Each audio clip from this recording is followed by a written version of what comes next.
Good evening, everyone, and welcome to another week of high school football here on YouTube. I'm Jackson Cochran, and to my side tonight is going to be Wes Turner, and we're going to be your voices tonight for this Week 5 District 13 6A contest between the Caney Creek Panthers and the Woodlands Highlanders.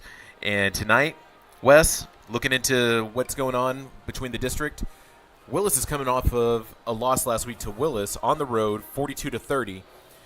What needs to happen for the Highlanders to bounce back before they go on their bye next week, tonight? Well, I had to check myself right there. Woodlands and loss, it feels like you don't hear that too often. Most of these really. years, they either go undefeated or they do have one loss, usually to Willis. But I believe for the Woodlands to come back, they just need to play their brand of football. They need to put last week. Last week was last week. There's still more games ahead. There's still a playoffs that they have to reach. There's still other teams that they have to beat. They have to focus on beating Caney Creek tonight and not focus on the fact that they lost to the Woodlands. I like where your head's at because I agree. You just have to look at what's ahead of you. And right now tonight it's going to be the Caney Creek Panthers who are coming to you here at your house in Woodforest Bank Stadium. And not only that, it's one of those weeks of the year that you have circled because not only is it just a regular district matchup, but tonight, of all nights, for the Woodlands, it's filled with, some pageantry and elegance because it's their homecoming. A lot of the students are going to be here tonight supporting their team. A lot of the community, they're here for the pageantry and elegance of what we just call homecoming. You want to see who's going to be your new king and queen for 2025, and that's something to look forward to. Now, back to the football side of things, Wes. We're looking at a little bit of things in the pregame with everyone warming up, and we do see quite a few players that might not be participating on the Woodlands side tonight. Yeah, the number one player, and this is going to make or break the game, Jack Dalton, their starting quarterback. He was out there, shirts, jersey, hat. Now, whether that's just a precautionary thing or if he legitimately has an injury, we'll have to tell. But I'm going to say this. If they're just a precautionary thing, if I'm Caney Creek, I'm taking that to heart. I am taking that as the Woodlands thinks that they're too good for us. They think that they can sit all of their good players and that they'll still steamroll us easily. So if I am Caney Creek's coach, I am letting my players know that. I am letting them know, hey, he's a healthy and active. They're saving him. They don't need to play him against us because they think that we are weak. So I am using that as fuel to the fire for the locker room. And for the Woodlands, you're going to have Caden Copeland, sophomore quarterback, number 16 tonight, so you can keep an eye on who's going to be taking the snaps. Over the season, he has had some success. We do have a few stats coming into tonight that we can go over. Mostly on the year, I'm looking down, believe I see that he has played a couple snaps, 2 completions for 35 yards, 100% completion. So you look at what he's coming into, he's kind of a cold quarterback, but you have the whole entire week getting the first team reps. You're going to be able to see how they're going to scheme and come up with a game plan for you to lead this offense, because coming in as a sophomore over this type of a program, it can be a little intimidating, but it's best of how you are able to persevere and put the team on your back and get out there and get the ball rolling. Yeah, because Dalton, as we mentioned earlier, he is a senior this year, so they're probably trying to get him a little bit ready to take over the reins next year whenever Dalton leaves. But one of the other things that I noticed, Cody Jordan, the Woodlands' leading running back this year, he wasn't just out there in a T-shirt and everything. He was out there with a knee brace and crutches, so it seems like he is dealing with a major injury too. Yeah, and that's one of those things that it happens in football. We don't want to overdo it going into a lot of the injuries, but from what we see from the press box here, looking down on the field, we do see that there are going to be some specific players that you are expecting to see on the field tonight, and it's unfortunate that a lot of those number 1 stars, like especially a number 0 Cody Jordan and a number 12 Jack Dalton, that you will not see. But it's always about the program here for the Woodlands. They've always had a great way of building up and even having their next man up mentality, because I remember a couple years back whenever Mabry Matoya was your starting quarterback, he started getting reps as a sophomore, and from his sophomore all the way to his senior year before he graduated 2 years ago, he was one of those people that was able to step up and build himself with this team. And I'm just looking forward to see what is going to happen with this Woodlands offense tonight, because you have a lot of good playmakers. They scheme very well. And before we take a little brief timeout for our commercials, is there anything else you want to go into before we take that timeout? I wouldn't say really currently, except, like I said earlier, Woodlands, they've got to play Woodlands football here against Caney Creek on their homecoming. Very much so. So we're going to take a quick TO. The commercial's about to play just in a few seconds, and we'll be back for another breakdown, and we'll have our national anthem and kickoff entitlement. Take care. Woodforest National Bank, where convenience meets community. With over 30 branch locations in and around Montgomery County, we're always close by to help you with your banking needs. But we're more than just a bank. We're proud supporters of our local community, dedicated to making Montgomery County a better place to live and work. Experience the difference at Woodforest National Bank. Convenient, caring, and committed to you.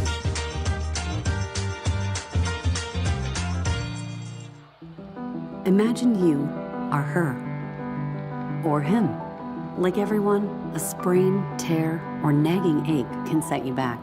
Until your expert orthopedic team at Houston Methodist uses advanced technology to personalize a treatment plan that's minimally invasive, heals your pain, and gets you back to life on your terms. That's the difference between practicing medicine and leading it. For you, Houston Methodist, leading medicine. Keating Chevrolet is a proud sponsor of Conroe ISD Athletics. We're suited up to equip your team with a versatile Silverado, heavy-duty or Colorado, spacious Tahoe and Suburban, or sporty Equinox, Trax, and Trailblazer. Keating Chevrolet has a large selection of certified pre-owned. After you've left it all on the field, come pick out your next Chevrolet at Keating Chevrolet. Keating Chevrolet is pleased to partner with Conroe ISD for every game, every play, every win. Come visit us today or browse online at KeatingChevrolet.com. Our orthopedic care is shaped around you. And you. And you. Because customizing treatments and using breakthrough techniques is how your comeback starts. Like 3D printing for ultra-precise joint replacements and providing the same specialty care as we do for the Houston Rockets. So you return sooner, stronger, better. This is orthopedic care designed for you. Memorial Hermann, advancing health, personalizing care. Thank you to our sponsors that are able to allow us to continue to bring you these broadcasts here on the Conroe ISD Athletics Woodforest Bank Stadium stream. I think I got the name of our channel correct. It can be a mouthful at times, Wes. I'm just going to say I've been doing it for so long that I need to remember if I'm either here at Woodforest or if I'm over at Moorhead, but make sure that I say Conroe ISD Athletics Woodforest Stadium stream. Hey, you gotta say that. You gotta say that 5 times fast. It's not going to happen. It's not going to happen at all. But I can see from our vantage point, the Caney Creek Panthers are making their way out of the field, of the press, not the press box, the field house. We're in the press box, and they're wearing their all-white unis tonight with the red numbers, those gold helmets. Those are some mighty fine-looking helmets. I've always liked the color scheme for the Caney Creek Panthers. That white and gold and red, it just pops. Kind of reminds me of the 49ers. Classic style. And speaking of the Panthers, we talked about Woodlands injuries and the people that they will have out. But very much so. Caney Creek, Jamonte Kuhn, number 3, he's out. But he was their leading receiver for the first couple of games of the season. So that's going to be a big hit for Caney Creek's offense.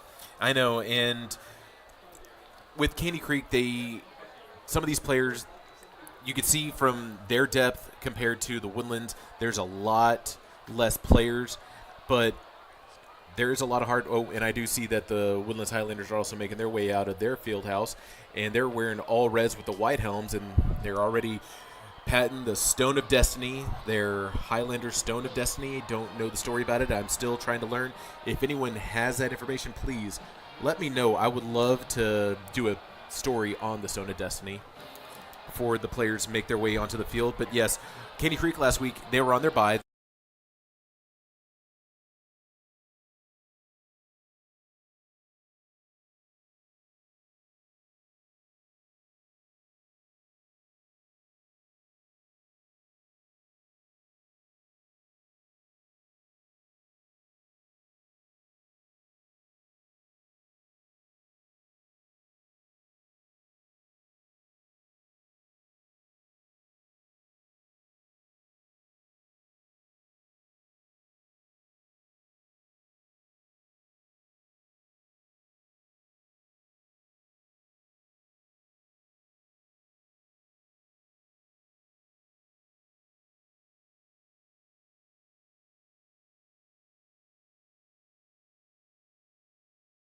Caney Creek so far, they do not have a single rusher over 100 yards, and their leading rusher right now is their quarterback, Caleb Marshall, who has proven in these first couple of games that he is not afraid to use his legs, and he is very much he's trying to define himself as one of those dual-threat quarterbacks. Yeah, and another few things about the district play here for Caney Creek. Whenever they had their first matchup of the season already, they didn't score any points. They had their first loss, and then they went on their bye week, but they are 0-3 on the season coming into tonight, and it's a big challenge for them whenever they're looking in front of this stout Woodlands offense and defense.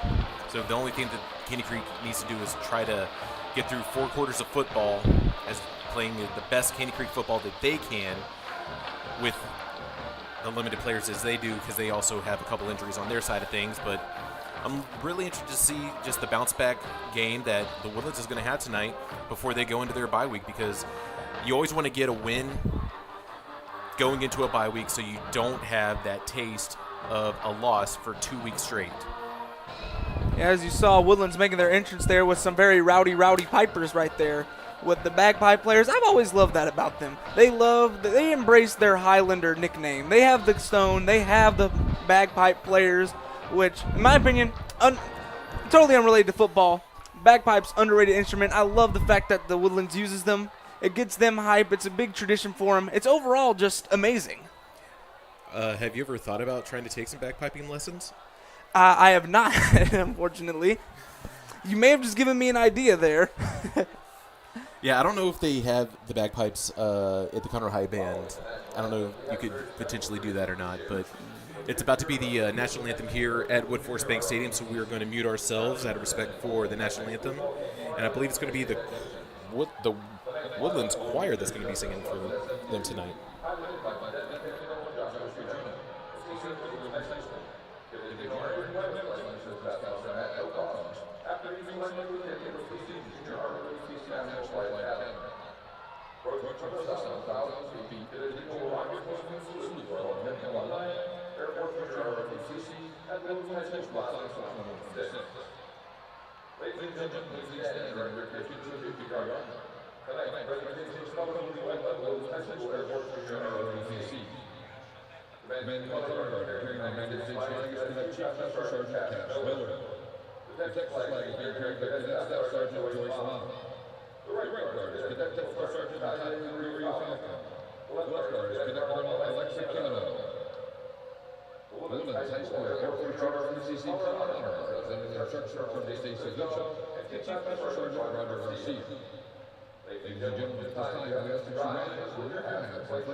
All right, Wes, that was very, very good from the Woodlands Choir. Yeah, I must say, I'm impressed. That was an amazing performance of our national anthem here. Just waiting for the ROTC and the choir to vacate the field. We're going to see the captains make their way to the 50-yard line. And we're going to have our coin toss and see who's going to be receiving the ball first tonight. And I'm noticing the Woodlands blow up, and every time I see it, it reminds me of a story last year. So College Park, they have the record for the largest inflatable in the state.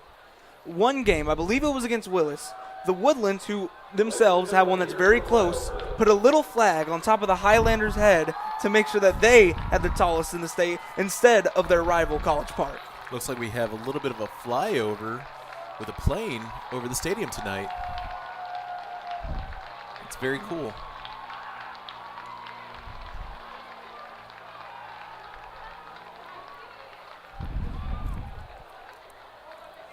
Looks like they're going all out for homecoming tonight here at the bank. They're cashing in on all the favors. Yeah, it would appear so.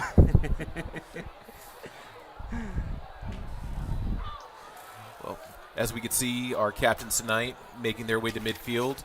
You have number 12, senior quarterback Jack Dalton, number 3, Kason Bartolozzi, and number, 24, that is Dylan Carpenter, senior linebacker. So you'll see 3 of them on the Woodland side.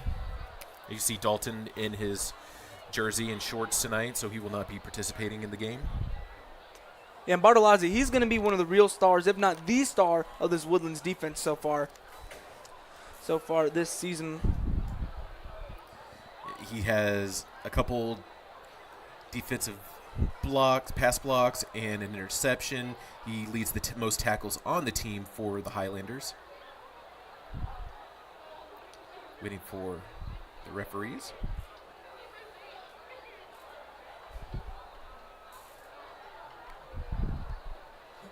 Caney Creek has won the toss and will receive. So Caney Creek is going to be the first to get the ball tonight, and the Woodlands will be receiving in the second half. So we are just a few moments away from kickoff here for another start of a week of high school football since it's Thursday night. A couple Thursday night lights for us here at Woodforest Bank Stadium. Yes, and Amarian Hughes, he actually leads. He's for Caney Creek. He'll probably most likely be their returner whenever they come out with their kickoff return unit. He actually leads the district in kickoff return yards. As a sophomore, he has 150 yards on 5 returns, so an average of about 30 yards. As it would appear, it will be back there to receive number 7, Jance Vaselli, and actually, correction, he won't be returning kicks, as back there will be Peyton Beckett. Interesting there. So Luke Crudgington, kicker for the Woodlands, is teeing it up at the far hash mark. As you can hear, the crowd is already getting involved here for the Woodlands. We're just seconds away.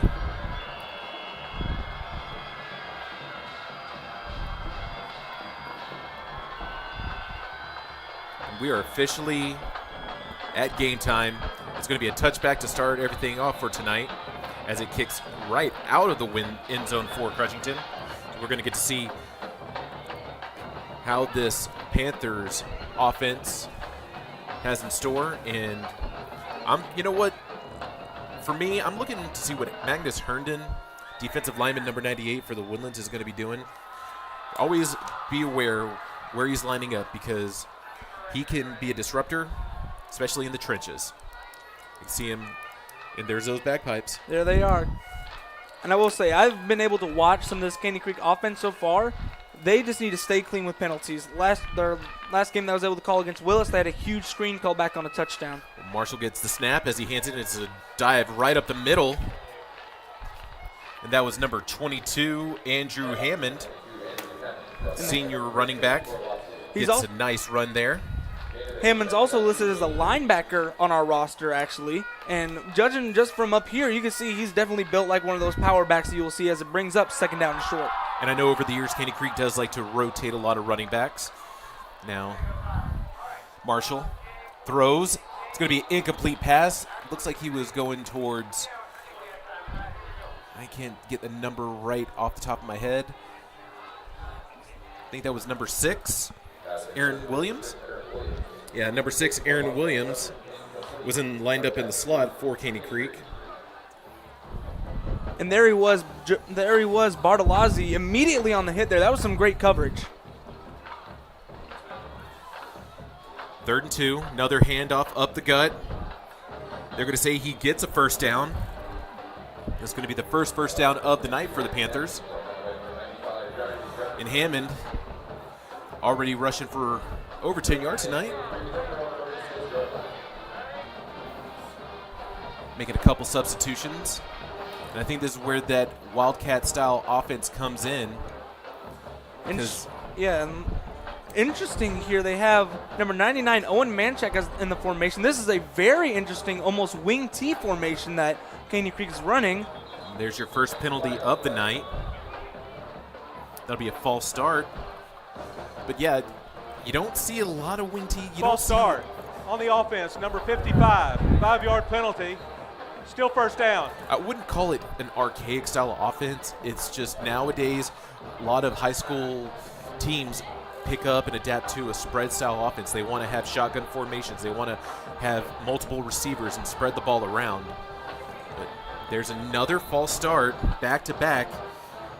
And it's going to push false start. Caney Creek on the offense, number 55, 5-yard penalty. Almost back to where they originally Still started first down. from. And so far this year, penalties have been the downfall of this Caney Creek offense. They've shown flashes where they can move the ball, but penalties have just been plaguing them all year. I understand that being a lineman, former lineman, you want to be able to pop someone right away, and that's where you kind of having that with the direct snap. This is over to Aaron Williams, and he gets tackled behind the line, and we had a player lose a helmet, so standard rules is whenever you lose your helmet, you have to sit one play out on the sideline.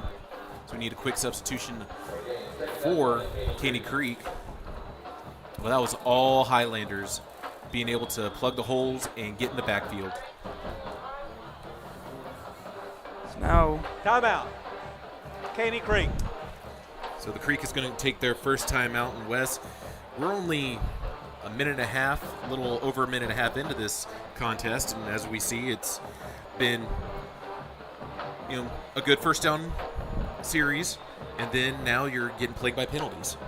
Yeah, and that's the way that's been for Caney Creek all year. They've been able to move the ball, but then the penalties, they push them back. I believe it was almost in the Willis game that I was able to call it. Felt like every single drive had a penalty in it. Every single drive either had a holding call, a false start, or some sort of penalty for them. So that's really what they need to do. We saw that they're able to move the ball. We saw that they were able to get 7 yards on first down, but then now they're all the way back to, like you stated earlier, almost back to where they started, and now it's 2nd down and 19.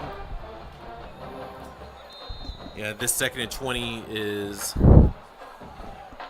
not ideal for the Panthers if they want to compete in tonight's game, because penalties, that's the one thing the coaches can't stand. You do not need to give away free yards or hurt yourself by pushing yourself back in these situations. So Marshall in the pocket, throws down the sideline, and it looks like there might have been a little bit of a miscommunication because we looked like we had a go ball on the outside, and he threw under. Yeah, I was looking for J.J. Martinez there.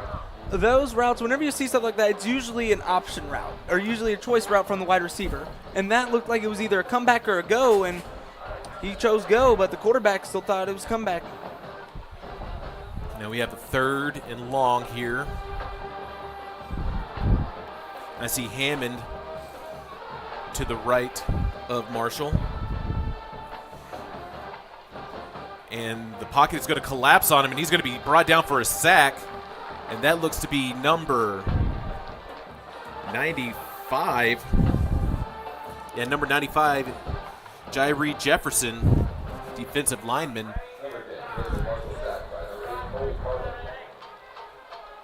Actually, no, I'm sorry, that was number 8, Cole Carlin.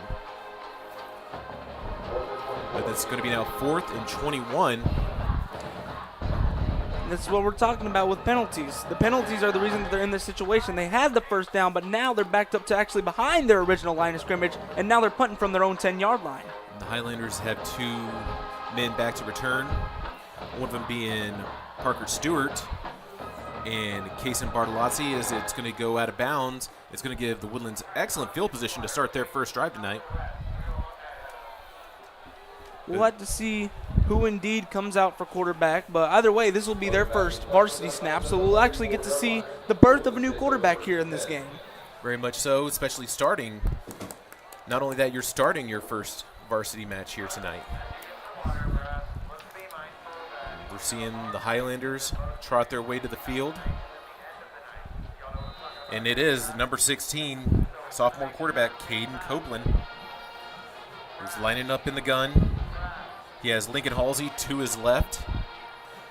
Woodlands lining up with 4 receivers as one is in motion. That is number 19, Colton Weddle. And it's going to be a handoff behind the line and get stuffed. That was number 99, Owen Manchak. And I think you were telling us earlier, or we were talking off mic, about Manchak is one of those big tacklers for Caney Creek. Yeah, Manchak definitely the star of the Caney Creek defense so far. He's a senior defensive lineman, and like he's shown there, he's able to get into the backfield and make those great tackles. 2nd and 11, 9 left here in the first. Copeland in the gun. Going to see a pull. It's going to be a screen pass, and it's going to be a connection with Parker Stewart. Actually, I'm sorry, Eli Lancaster. And that's going to be 3rd and manageable here. But as you see on the replay, nice quick screen to the sideline, get that first completion in of the night, so you get that monkey off the back.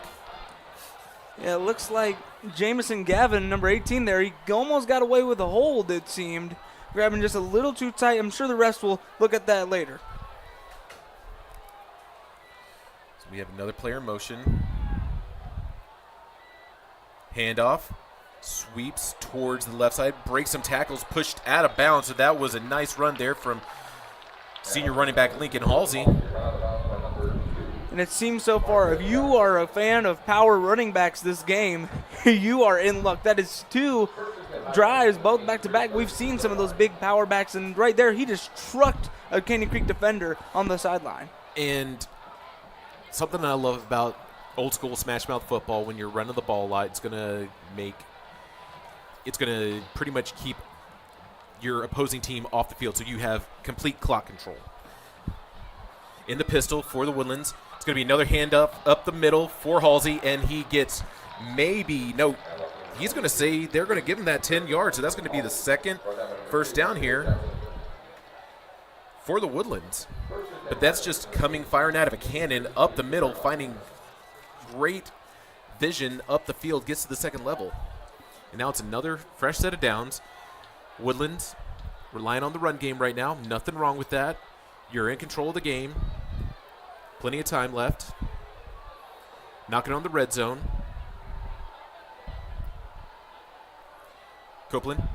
Handoff to Halsey again. Going to be a short gain. No, he got pretty far down there. My bad.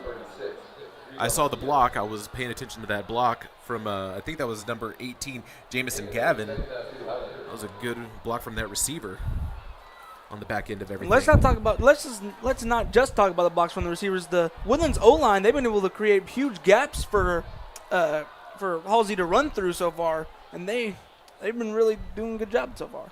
I agree. If you have a great offensive line, and the fact, if you're an O-lineman, you love getting to do a lot of run plays. It's going to be another handoff to Halsey. Goes to the left, huge hole, finds a space, and he's in for a touchdown for the Highlanders. And there we go again. The O-line, the blocking from the receivers. Everything starts from the blocking in football. And if it goes well, all goes well with the blocks, then people like Halsey are able to run in for a touchdown. Hitting the extra point here, and as the light show goes, we're going to see how great this senior kicker is for the Highlanders.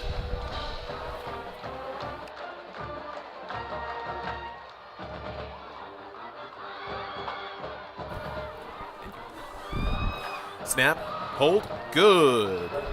So after couple run plays. Well, let's break it down here, Wes. Well, that was a replay Amazing extra point. amazing extra point. Oh, we were going to break down the run play. We can get it for you for a second, but, leading right now, the Woodlands 7 over Caney Creek 0.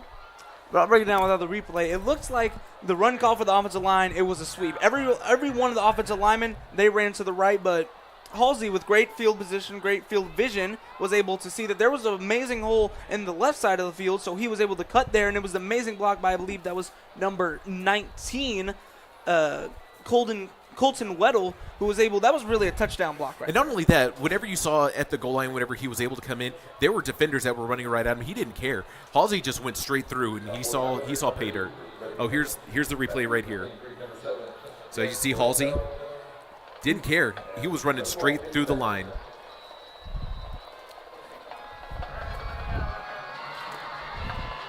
So it's going to be kickoff here for the Highlanders.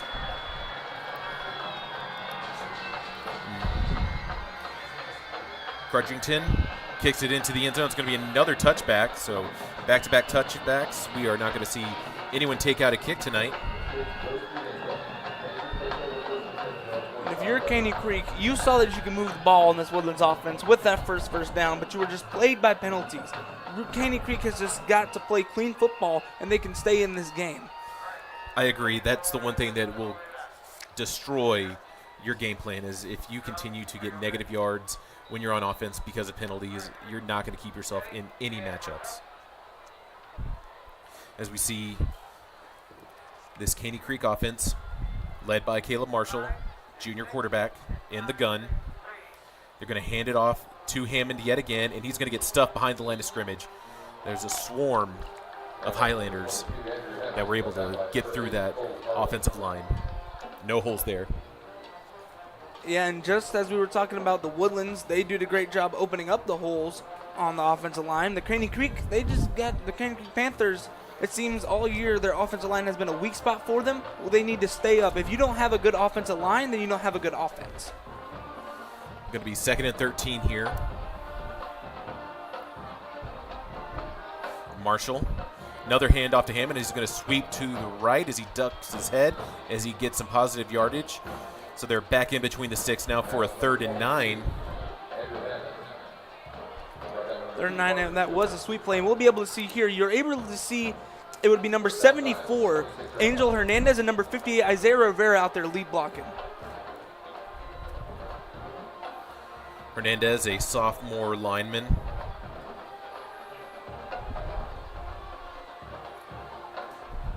So still fairly young core. I see a lot more 10s and 11s on this roster. There, I see a couple 12s, but this varsity roster has more underclassmen than their seniors. And it's a high snap to Marshall as he's looking to the sideline, and I would say they're going to say it's an incomplete pass.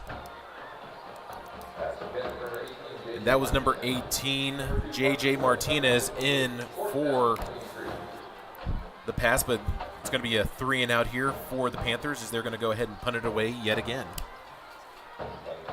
Martinez does seem to be taking over with some wide receiver 1 duties tonight. We've seen him be targeted a lot.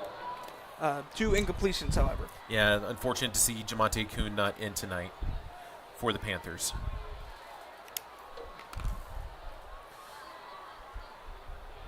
So Stewart and Bartolozzi back to return.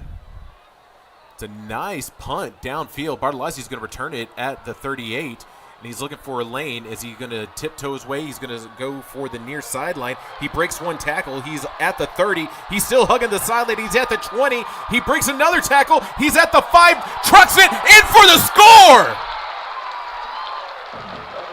Amazing return there. That was the perfect return. You saw elusiveness, you saw power, you saw ball carrier vision. That is a play that college coaches will look at and say, Joe Bartolozzi there, he is a good return man. Got to let the play. I can't wait to break this down. Wes, you're going to break this one down for me, okay? That was an amazing punt return. That was a great punt, but an excellent return.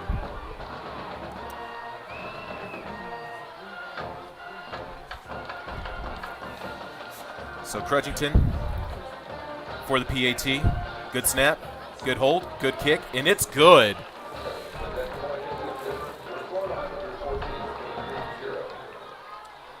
See if we can get a replay up here real quick. So that was a 77-yard punt return. As we'll be able to see it here, it's a good punt. It is a really good punt. He catches it, and he runs to the right. He cuts back. Whoop! Right there, as Chris Berman would say. He's got great blockers, and then he just turns upfield, and he turns on the turbo jets. 29, actually, with a great block, and another great block. And look at this. Boom! Runs him right over into the end zone, knocking his helmet off. John Madden would be proud of that run right there. 4 broken tackles, 77 yards to the house. And the Highlanders leading 14-0 with 7 minutes left, or in our first 7 minutes of this contest. So here comes the kickoff.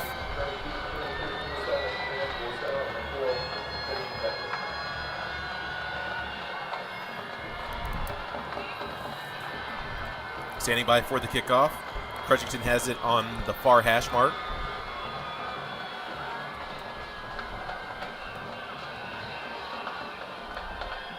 It's another booming kick to the end zone.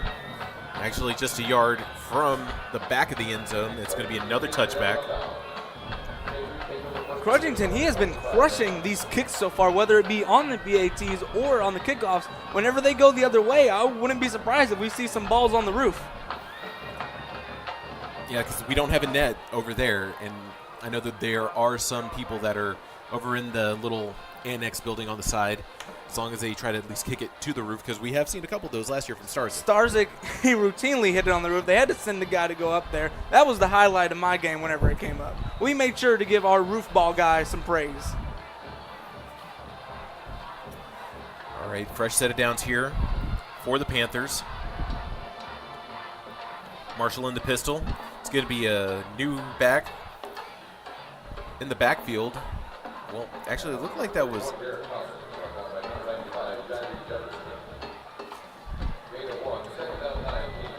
It's Derek Thompson, the freshman on the carry. Not often that you see a freshman on varsity, even like at any level of college or of high school football. Yeah, very much so. Yeah, so number 31, Derek Thompson, freshman running back. He's actually the only freshman for, I believe, both teams, unless I am missing one on the Woodlands roster.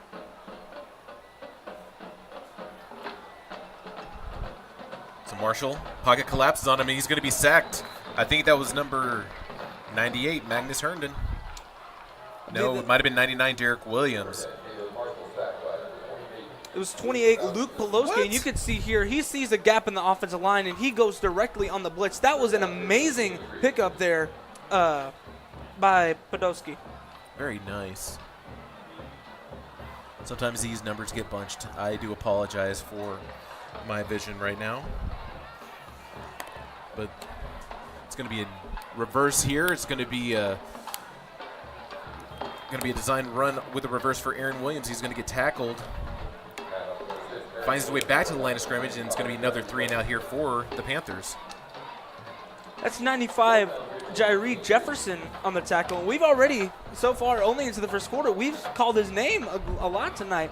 He is a senior defensive lineman, but he seems to be making an impact on this game.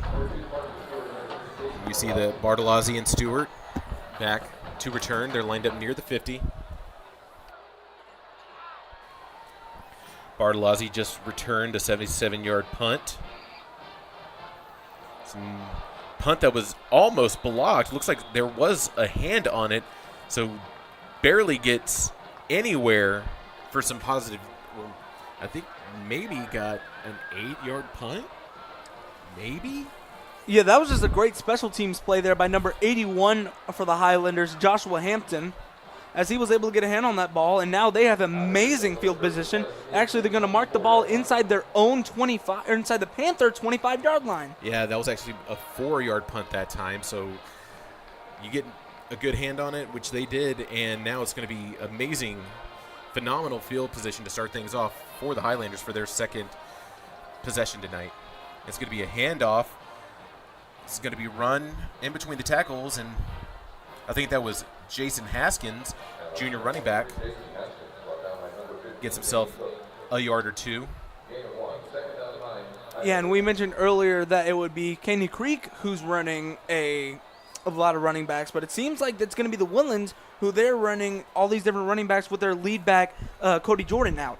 And it's all about how much depth you have on your roster and pretty much next man up mentality.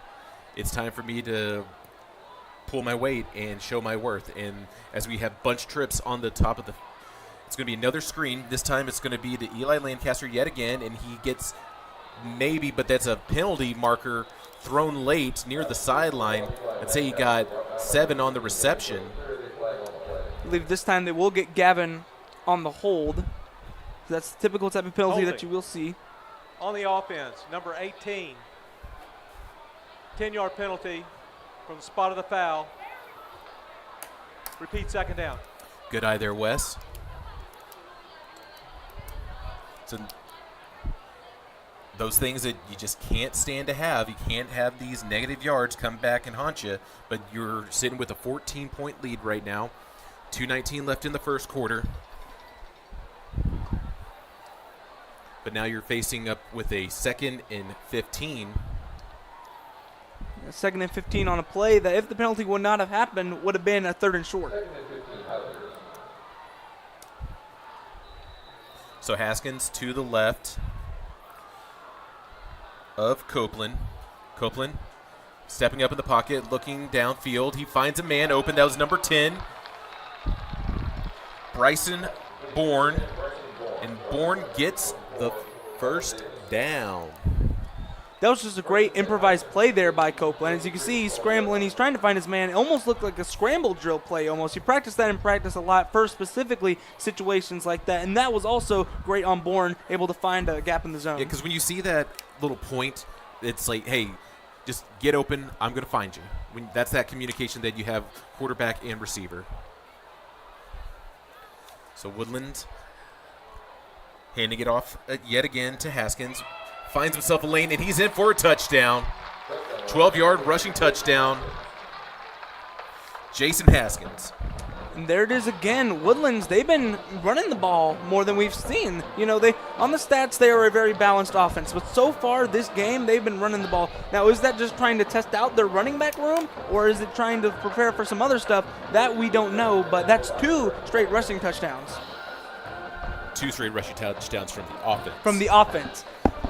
As they're leading right now 20-0.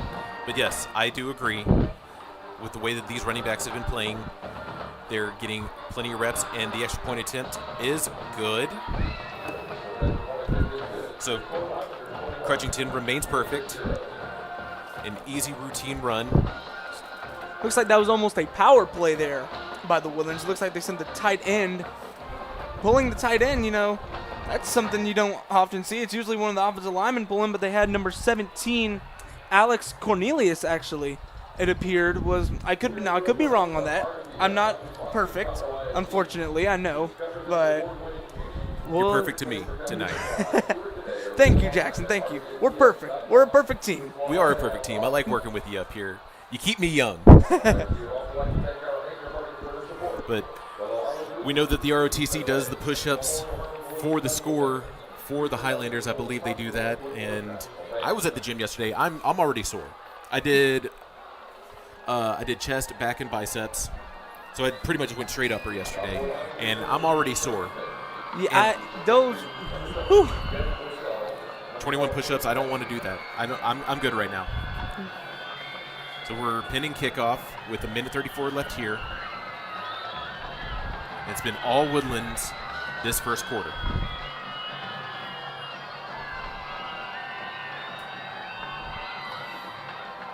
Crutchington kicking it deep yet again. He even has some altitude on that one. So it looked like it was Baselli. Baselli muffed it, but since it didn't come out to the field of play, he was still able to recover and take a knee. But the fact that he was attempting to return it, even though we muffed it, he might have thought about bringing it out. Because he did. Because why would you try to catch it if you weren't going to bring it out? Yeah, I think if he did catch it, then he would have brought it out. Yeah. But as soon as he bobbled it, he was trying to pick it up, and then he saw that host of Highlanders right there meeting him at the goal line. Yeah, live ball.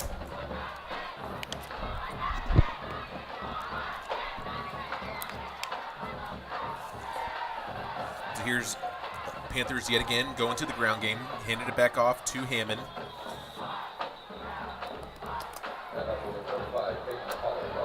Actually, no, this time it was number 25, Peyton Pollard.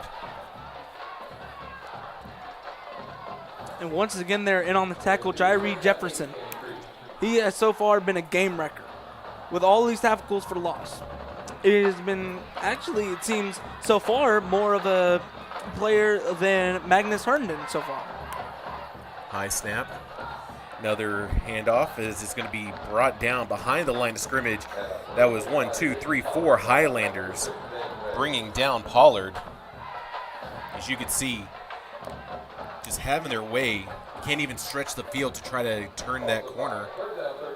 And so now 3rd and 13 following the positive gain from the first down. And coming up on less than 30 left here in the first quarter. Looks like that was number 6, Dang Way, with a dang good tackle right there. I see what you did there. Play clock is at 10. This might be the last play of the first quarter. Marshall hands it off. This time, nice, clear, open space and tackled near the first down marker. Are they going to say he got it? No, they're going to say he got the first down. So Pollard with a 13-yard run there and just a little zigzag and finding some open space and able, with the extra effort, to get that first down for their second first down of the night. And that's it for the first quarter. Gullo Toyota, Gullo Mazda, and Gullo Ford are your hometown auto dealers. We have been treating customers like family since 1970. So when you're ready for a new or used vehicle, go with the name you know. Gullo, Gullo Ford, Gullo Mazda, and Gullo Toyota. Shop GulloAuto.com. Thank you very much for our sponsor, Gullo Toyota. Used to have a Toyota Tundra. I like my Tundra. Yeah, I used to. Yeah, I'm still in the process of getting my license. I'm in the process. I'm waiting on my 6 months actually after my permit, which I got in August actually. Okay, so how old are you? I am 16. 16. Okay. What's up with the younger generation not really in a hurry to get their license? It's a good question. I remember whenever I was younger, when I wanted to get out of the house and get my license so I can leave and go explore. But nowadays, it's your generation, y'all are more fine just staying in, but you have a whole lot more stuff at your disposal compared to what I had whenever I was younger. There were only taxis, there weren't Ubers, there wasn't Lyft, there weren't all these smartphones and apps that you can get someone to come get you with rideshare compared to nowadays. So it shows how old I am. So it's a first down here for the Panthers. It's going to be another handoff to Pollard as he stretches and gets maybe 4, close to 5. Oh, they're still churning. They did not let that whistle blow, and that extra effort gets them short of the first down. Yeah, I want to bring a spotlight to number 60, Trenton Charping out there. He's a sophomore offensive lineman. Back-to-back plays, he has had amazing next-level blocks, which have been the reason why they've been able to get those big runs. He was actually the reason they were able to get the first down. So second and short as they call Pollard's number again as he is being pushed, and that's going to be another Panther first down. And right now, it's not your basic Woodlands defense that you've seen over the years. If you look at the stats from the district, they're kind of ranked in that 5th region right now because of a lot of the difficult challenges that they faced on opposing offenses this season, because whenever you're playing non-district play, they do tend to play a lot more challenging opponents so they can test themselves, because they're looking towards November and December, as it's going to be a bomb thrown down the sideline just short for number 1, Marion Hughes. Yeah, but I will say this. This is what Caney Creek needs to keep on doing. This is 2 first downs this drive. They've been able to move the ball really well, and this has been a clean drive so far. Now, don't commentators jinx me here, but this has been a good drive. They've been able to move the ball, able to find these holes in the Woodlands defense, and especially in the run game. And I like the fact that they took that shot there on first down.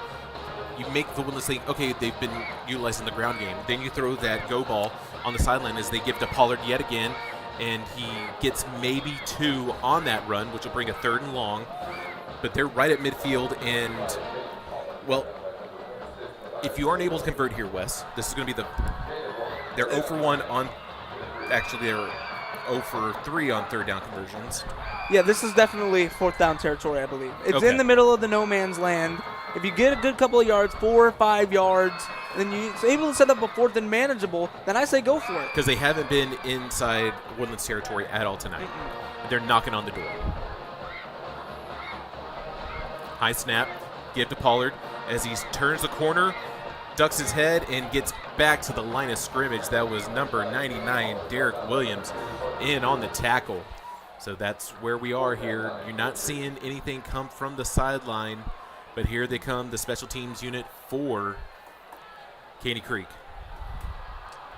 Very interesting to get the outside run there. You know, that almost says to me that they were either looking for the first down or that they were ready to punt. You know, usually if a team on 3rd and 9, on 3rd and long, they're ready to go for it on 4th down, they'll do run up the middle, quick pass over the middle on a drag route, able to set up, get those extra couple of yards. But you also had so much extra room on the near side since you were on the left hash. So I thought, okay, you have all this extra space that maybe if you could potentially try to get enough, if you could turn that corner, but when that block scheme and that defense is coming right at you, it's hard to find that crease. It appears it will be a timeout Yeah. on the field. Let's see who took it. Delay a game Oh. on the offense. 5-yard penalty.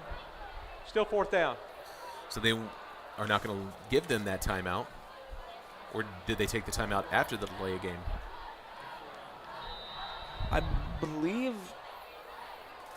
Well, they were able to get a quick chat over at the sideline.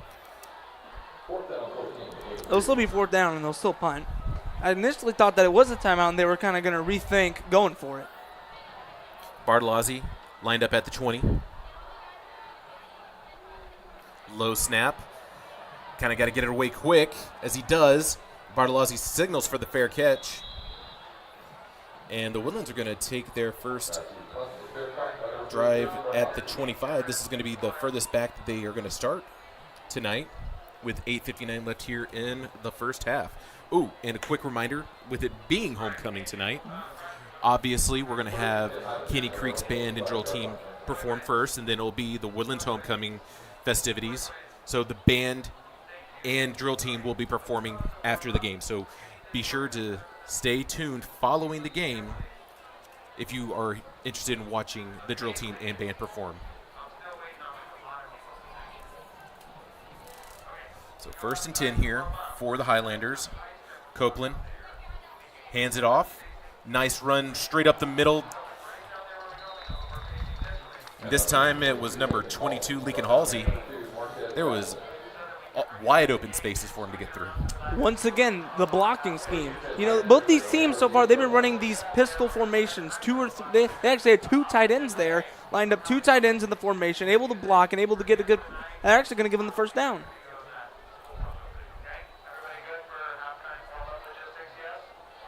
Copeland rolls right, looks to the sideline as he connects with the receiver, and it's going to be short of the first down. I think that was number 18, Jamison Gavin, senior wide receiver, getting a reception for the Highlanders. And it seems, I don't know if it's just this season or what, but it seems all of these teams in the district, they've been kind of relying more on those quick out routes, those quick screens to the outside, the rollout passes. Maybe it's just a new form of football, a new innovation or progression of the game of football. Because you don't really see, since you're in the shotgun, you don't see someone under center getting like a 3, 5, 7-step drop. This is another handoff to Halsey as he pinballs his way off of a guard and gets himself another first down. That's going to be the 5th first down of the night for the Highlanders. But yeah, with not having your quarterbacks lining up to under center a lot, you don't have these long dropbacks, so you'll see a quarterback, in that case, he did roll out and was able to throw on the run. But sometimes you'll see a quick pass, and they're expecting that quick, out route, quick hitch, whatever it is, and they're just going to gun it in there. Yeah, and I will say so far, Copeland, for his first start, he has been able to show that he's been able to make those good improvise on the run throws. Very much so. As we have a man in motion, this time it's going to be Weddle. As they hand it off this time to number 23, Haskins, as he gets himself a nice, dominant run. And it's those power backs. These two, Haskins and Halsey, they are very much power backs. You see it in the way that they run, the way that they even carry the football. Halsey likes to protect it with two hands. I can't tell if it's Halsey out there or Mike Allstott sometimes. It's going to be a fresh set of downs here in Panther territory. Highlanders eating up a lot of clock right now. Play action. Good pickup block. Throwing downfield, looking for the end zone, and it's going to be incomplete, out of Gavin's hands. Still an amazing throw there by Copeland, who was under pressure whenever he threw it. Under pressure, rolling out to the left, and still ain't being able to throw it deep to where it hit his receiver in the hands. Woodlands might have a good quarterback. For the future. For the future, yeah. Very much so. They obviously do have a good one with Yes. Dalton, but looks like their future is in safe hands. Always is with the Woodlands. And I have to commend Jason Haskins picking up that block, because you wouldn't have had the time for Copeland to throw downfield if it weren't for that block from the running back. So play action, little underneath route. I would say that Weddle is short of the first down marker. It looks like there's going to mark it, but Weddle, he's been lining up. He's been primarily their tight end so far. And you can see just by looking, even from here, that is a very tall man. I don't know exactly how tall he is, but he is definitely I can even just see right here. He's taller than some of the linemen out there. He is built like a tight end, almost like Ty Roop for the Grand Oaks last year, who was almost 7 feet tall, it seemed. So now we have a 3rd and 1. Less than 6 here in the half. In the pistol, Copeland hands it off, and it's going to be converted for a first down. So Haskins was able to get the 1 yard that they needed. So the Highlanders looking for the end zone. 25 yards is all they need. In this game so far, they have been a very balanced offense. Between run and pass, they've been very balanced. And that's what they even chose on the stat sheets. They have a good couple hundred in both, but they usually try to tend primarily to lean on the pass. Ooh, that's a low snap, but we do have penalty flags multiple spots at the field. I think that we might have had a false start from the offense. Either a false start or an encroachment. I didn't see any of the Woodlands players move. Offsides on Yep, the you're defense, right. number 0. 5-yard penalty. Still first down. So that's 20 yards of penalties tonight out of 4 penalties on the Panthers, and that's going to be a 1st and 5 now. And we're going to say that the Woodlands are in the red zone because they're at the 20. They're at the Panther 20. They're in the red zone. And something interesting so far, Woodlands, even though they are a balanced team, they usually tend to lean more towards the pass. But it looks like tonight, with Dalton out for whatever reason that we still do not have a direct confirmation for, that they've been leaning on the run and being more run heavy. Weddle in motion. Hand off to Haskins. He looks like he gets back to the line. Pretty much bottled up there. Maybe a yard or 2, but it was a huge scrum. And it's going to be a 2nd and short. And if you're a defensive coordinator, that's what you love to see. You love to see more than 2 or 3 guys at the ball, especially in downs like this, where now instead of where it's still 2nd down and manageable, you can still stop them here. But that was just a great play by just the Caney Creek defense overall. 2nd and 3. Ball at the 18. Woodlands taking their time. 5 seconds on the play clock. Man in motion. It's Weddle again. Going to be a handoff to Haskins as he finds a hole off the guard. And it's going to be another first down. That's going to be the 8th first down tonight for the Highlanders. They have been able to move the ball very well. This will be first down and 10 from the 11, which means if they get down to the 1 yard line, they will still be able to get a fresh set of downs. But they've been moving Weddle around a lot pre-snap. Been moving around a lot at the tight end position, able to get him on those blocks, which he has actually done an amazing job so far. Weddle Jr., he's marked as a wide receiver on our depth chart. But as you're saying, he is lining up as a tight end. It's going to be another handoff to Haskins as he's going to turn that edge. Maybe 4 on the carry. But I like with what the Woodlands is doing. They're able to get positive yards. They're keeping the ball on the ground. They're throwing when they need to. You have a 21-0 lead right now leading into halftime. You're going to get the ball back in the second half.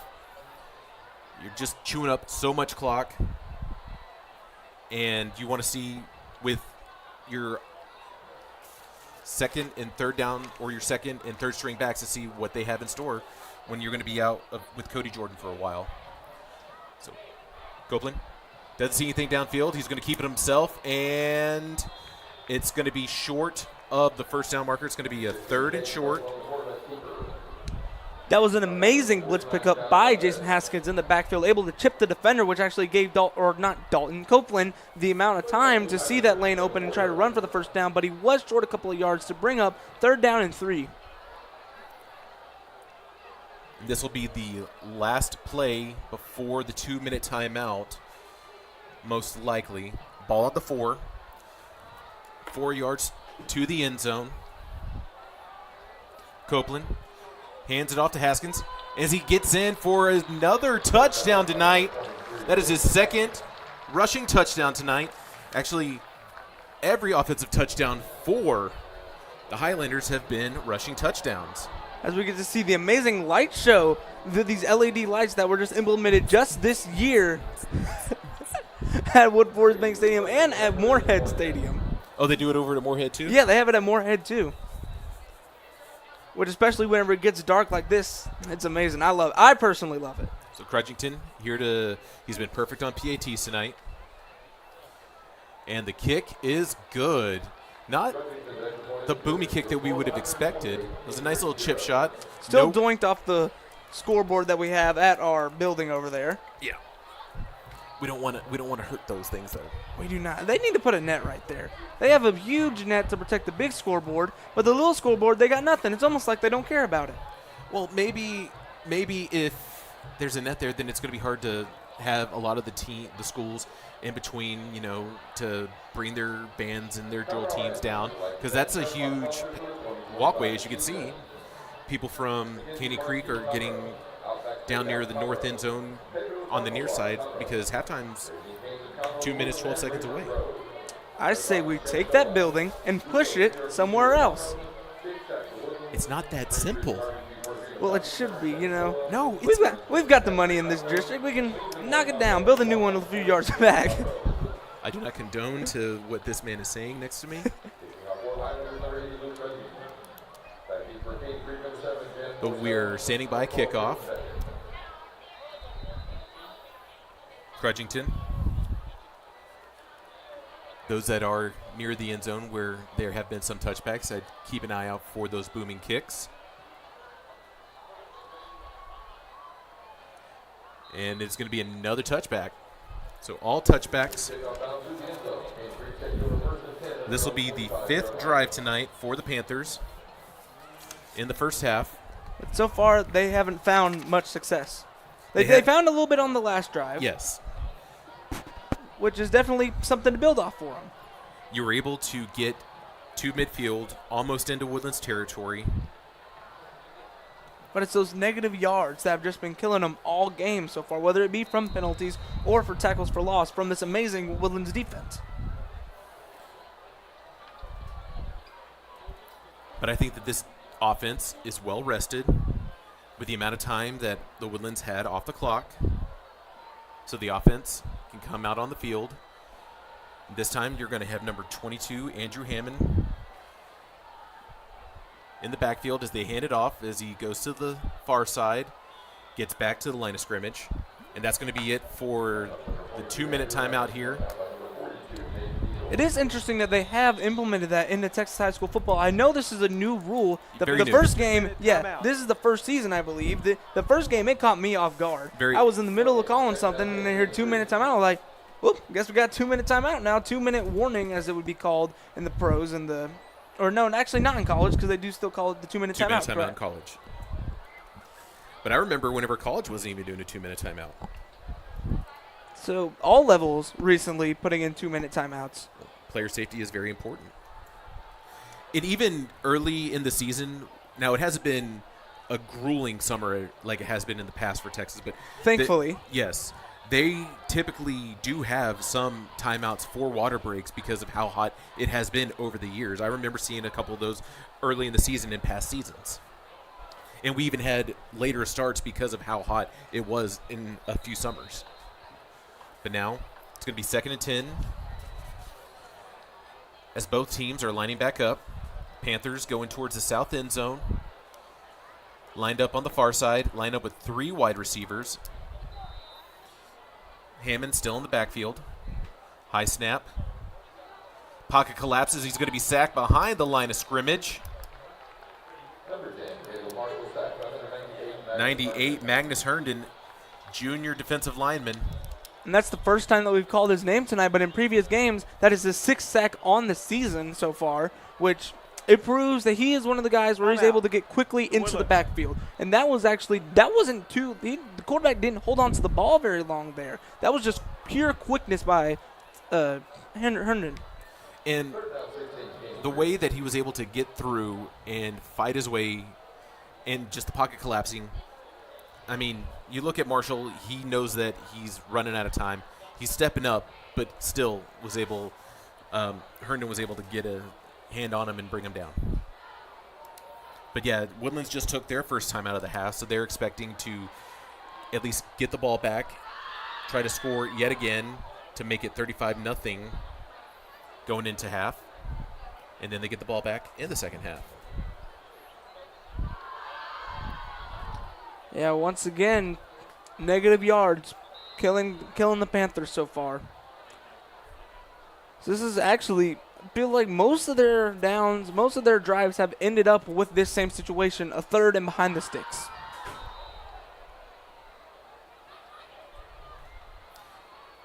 Yeah, I was going to say there needs to be a flag on that play. There was some movement. From what I saw, it looks like the center held on to the ball there. I didn't see the ball come out from behind the center. Illegal snap on the offense, number 58. 5-yard penalty. Still 3rd down. It's one of the weirder penalties that you see in a legal snap. Yeah, I'm rarely see those. I'm just keeping an eye. I'm just looking down at the stands, just seeing how full it is on the Woodland side tonight. It is a pretty packed house here. And there's going to be another sack, and this time, yet again, Magnus Herndon coming off the edge, getting to Caleb Marshall. There's a flag down. Yeah, it might have been a helmet to helmet. We don't know yet. This is going to be on the Woodlands. Yeah, it looks like Caney Creek will catch a break. And this will only be the 2nd penalty on the Highlanders tonight.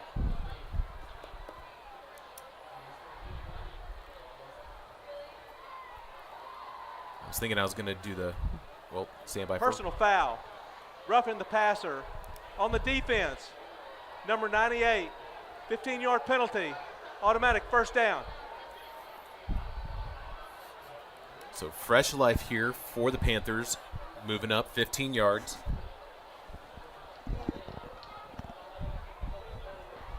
Yeah, they're finally catching a break with these penalties there. It looked like roughing the passer, we can't, unfortunately, not able to get a replay and see it. There was a little too convoluted, too jumbled, a bunch of players there for we couldn't see it. I originally thought it looked like there was a little extracurricular going on towards the end of the play, so that's what I originally thought the penalty was on. Well, now, 1st down. They're going to give it to number 25, Peyton Pollard this time. And while Pollard gets maybe a yard on this one,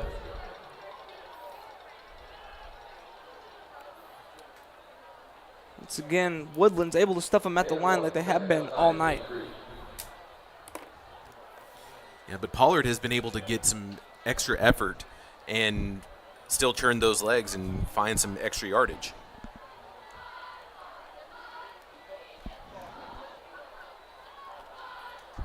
Play clock at 10. Less than a minute left here in the half.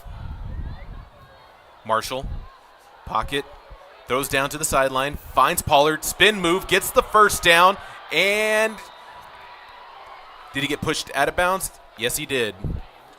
Push that mouse that will stop the clock, and that was just overall a great play there. It looks like it was a little bit of a swing pass. As we're able to see here, yes, it is a swing pass. Marshall actually having to run, and an amazing spin move there. Able to stay on his feet before he gets pushed out of bounds by number 98, Magnus Herndon. So Marshall, knowing that he's running out of time in the pocket as he's there to pass yet again, as he evades pressure, he looks like he's going to keep it himself. He's going to run towards that sideline. It gets pushed out. That was number 6, Dang Wei. There's a flag down in the backfield, usually in the area of holding.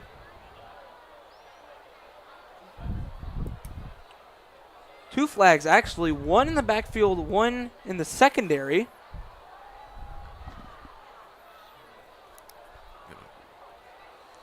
Stand by. So we witness the pack of wild zebras in their natural habitat congregating in a huge group. So we see them so many times. Graceful creatures. While some people may not like them, No, we like our referees. I like the referees. I like the zebras. Holding on the offense, number 58, 10 yards from the previous spot. After the play, unsportsmanlike conduct on the offense, number 18. Both of those penalties will be enforced, 15 additional yards. And that's what you Replay do first not down. want for the Panthers. The hold, but then after the play concludes, the unsportsmanlike. So that backs them up an extra 25. yards. A double whammy there. You're right at midfield, and that is your 7th penalty of the night. If you look a little closely, it looks like those first down markers, they're already backed up in I-45 traffic. So that's 50 yards in penalties so far tonight on the Panthers.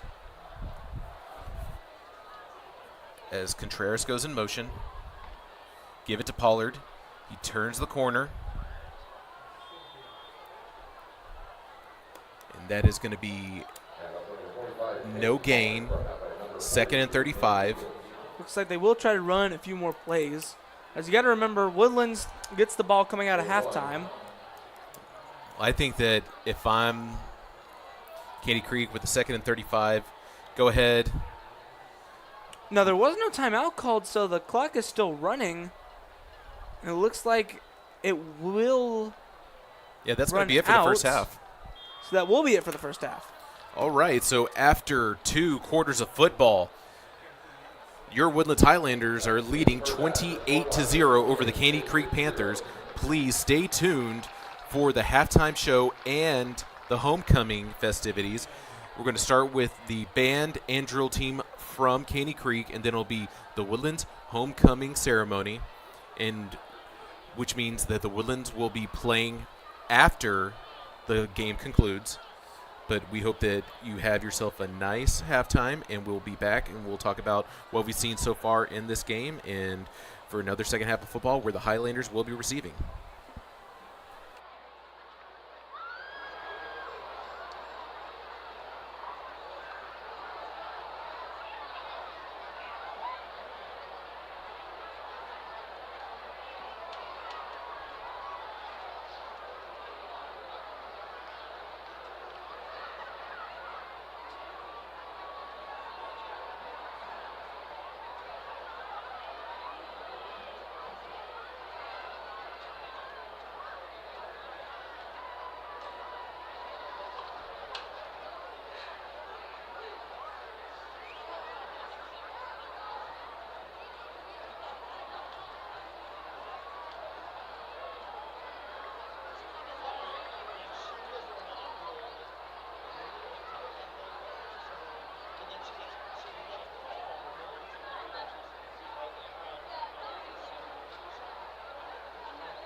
congratulate the following starlets. Spirit Girl of the Week, Mackenzie Williamson. Starlet of the Week, Jocelyn Flores. Officer of the Week, Kirsten Brown. And Director Pick of the Week, Zaylee Coe.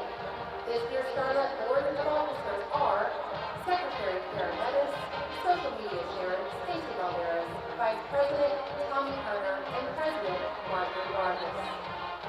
This year's Starlet Dance Officers are Lieutenant Alyssa Ventura, Major Betsy Torres, Lieutenant Kirsten Rout, and Colonel Bianca Castro.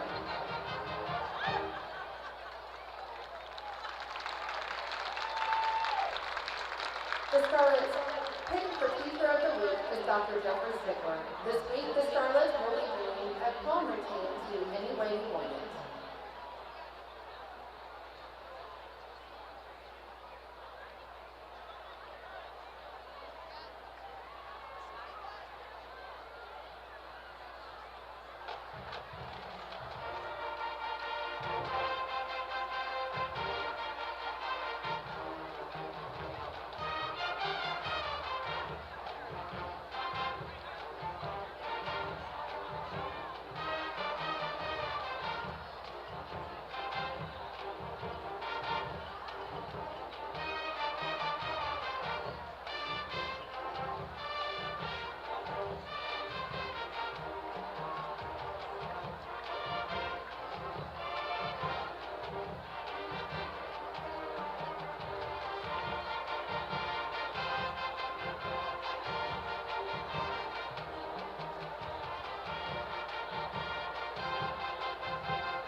The Starlets are under the direction of Ms. Kathy Close and Ms. Daniela Archuleta.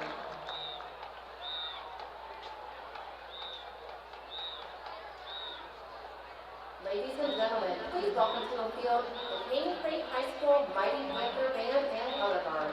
The Mighty Panther Band is led off the field by drum makers Anna Maria Rodriguez, Petrona Mendoza, and Valeria Ramirez. Freshman band member of the week is Daniela Gomez. Band member of the week is Rachel Castro. Color Guard members of the week, Olivia Stipe and Kaylin Banuelos. Section of the week is alto saxophone.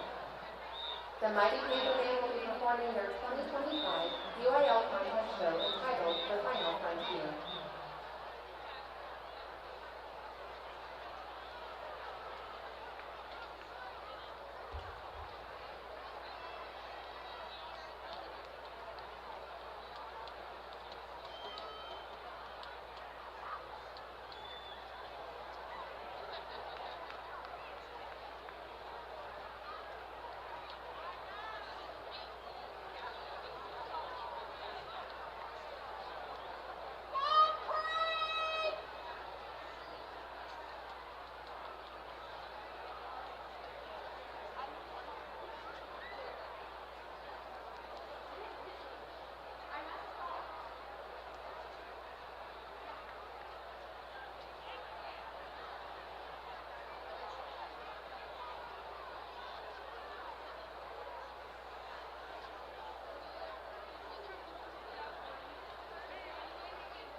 Special thanks to our sponsors, BPA Shipping and Discount Tire, Directors of the Mighty Panther Band and Color Guard, Jeremy Levi, Kelly Herrera, Kimberly Camilla, and Tanya Wall.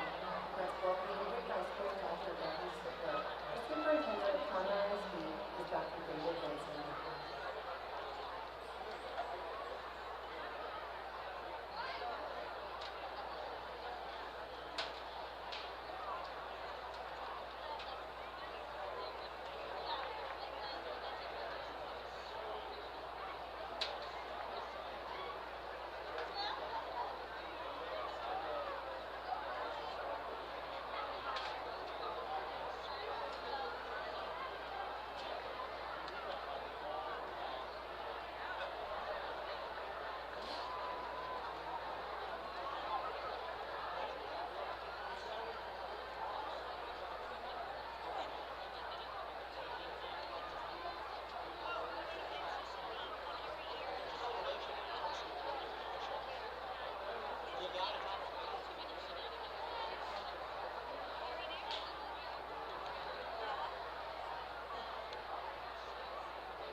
Good evening, ladies and gentlemen. The Woodlands High School is proud to present the award-winning Woodlands High School High Steppers. The 2025-2026 High Stepper officers are Lieutenants Nate Henry, Brianna Hilton Pena, Holly Lynch, Peyton Ross, and Riley Wolf.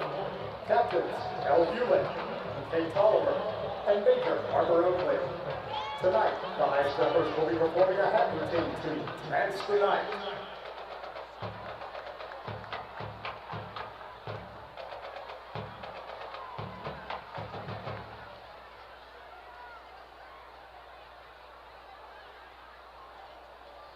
Ladies and gentlemen, the 2025-2026 Woodlands High School High Steppers.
Good evening, Highlanders.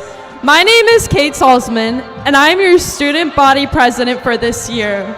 With me, Sienna Cato, executive board coordinator. I am honored to introduce your 2025 homecoming cohort. Please join me in welcoming your underclassmen homecoming cohort. Freshman female representative, Olivia Scrine, escorted by Megan and Tim Scrine.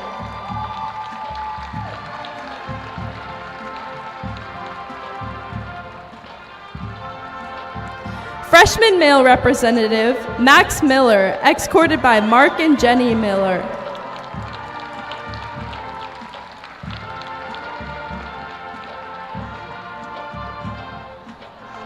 Sophomore female representative, Olivia Bollinger, escorted by Mark and Louise Lutgen.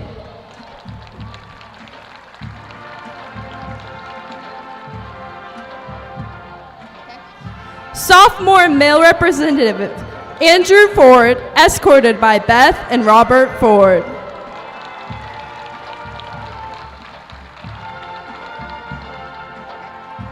Junior female representative, Bibi Prack, escorted by Dore Prack and Summer Flower Prack.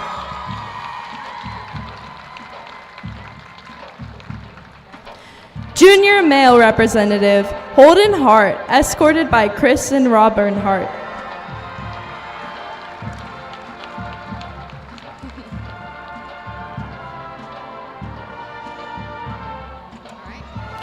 And now please welcome your senior homecoming royalty. Ava Tomes, escorted by Liz and Ted Tomes, is planning to major in marketing.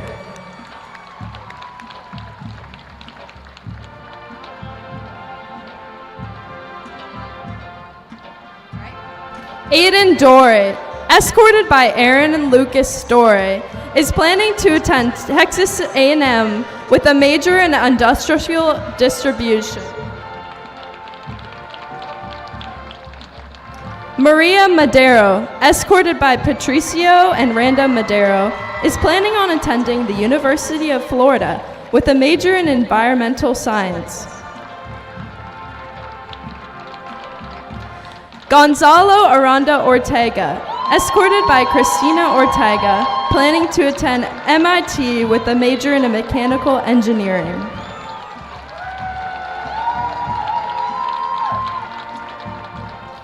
Sophie Veza, escorted by Rachel and Matt Veza, is planning to major in education.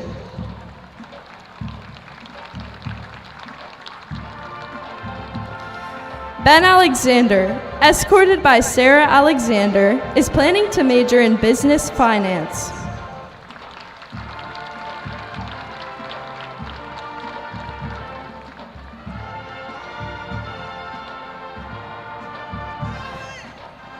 We will now announce your 2025 Senior Homecoming King and Queen. Crowning the King and Queen tonight is your principal, Mr. Dennis Musler, and Student Council Representative Sienna Cato.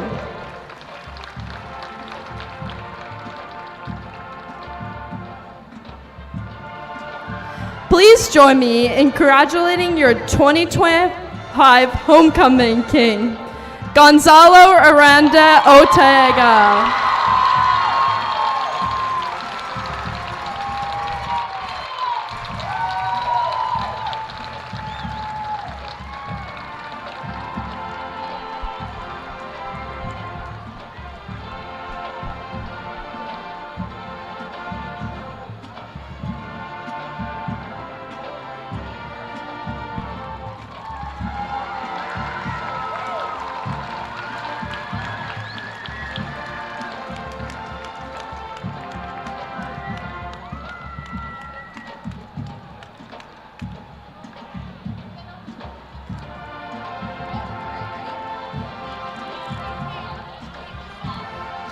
And now, please join me in congratulating your 2025 Homecoming Queen, Maria Madero.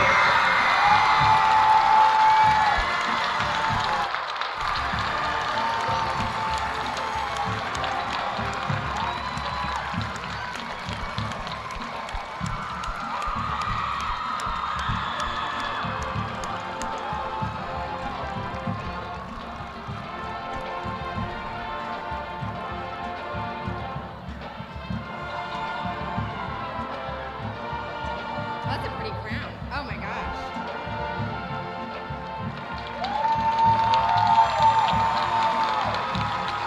Thank you and congratulations to our winners.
We're proud to support Highlander football.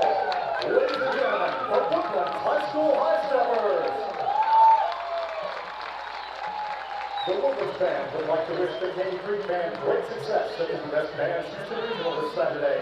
And we would like to cordially invite everyone to stay for a few minutes after the game and enjoy a performance of the contest show we'll be performing this Saturday for the Bands of America North Houston Regional right here at Wood Forest.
All right, well, we will bring you back from halftime. Congratulations to our homecoming king, Gonzalo Ortega. Sorry, I couldn't tell if that was his first or last name. And then Maria Madero. But just a quick reminder, while it was it wasn't our original homecoming show for the Woodlands High School, so we will have them play with the High Steppers and the Woodlands Band following the game. So remember to tune in to the end of the game. We will still be broadcasting. And the Highlanders are warming up, getting ready to come back on the field, and Caney Creek has already made their way onto the field. But yeah, Wes, it's been a eventful first half. It definitely has, and let's not forget, there's still 24 minutes of football left to be played. Jackson, in your opinion, what does Caney Creek need to do to get back in this game to make it at least competitive? For the Caney Creek side of things, obviously you need to work on not trying to get caught up by your penalties. You've been penalized 7 times tonight. You've already been penalized for 50 yards, and you're getting pushed back because a lot of these penalties have been on the offensive side of things. You were pretty much back before into regulation in the first half. You're right at midfield. Then you had those back-to-back penalties that push you back 25 yards. Can't have that. So if I'm Caney Creek, just continue to try to play your style of football, but do not get penalized at all, because that's the only way that you can try to make some sort of a splash here in the second half. Because if you can't get into the Woodlands territory and get any points on the board, because you're still over right now for district play. You haven't scored any points against any of your district opponents going into your second game of district play. And actually, Caney Creek, they have actually scored 1 touchdown on the year. Unfortunately, I believe that was against Waller in their first game. Score that game ended up being 41-7. In other games, they have put up goose eggs on the scoreboard. As this will be the first time that we see this Woodlands return team coming out. It looks like back deep to receive. We'll have to see who they send back, but it would appear. Let's see Parker Stewart. Yeah, number 2, Parker Stewart back there. Jabaric Sullivan, number 5, at the far side on the 20. And then number 10, Bryson Bourne. Bourne. Looks like it'll be Massey to kick off for the Panthers, who also, Massey handles punting duties for the Panthers, so he's a bit of a do-it-all, special teamer. The ball is teed up. We are about ready to start the second half.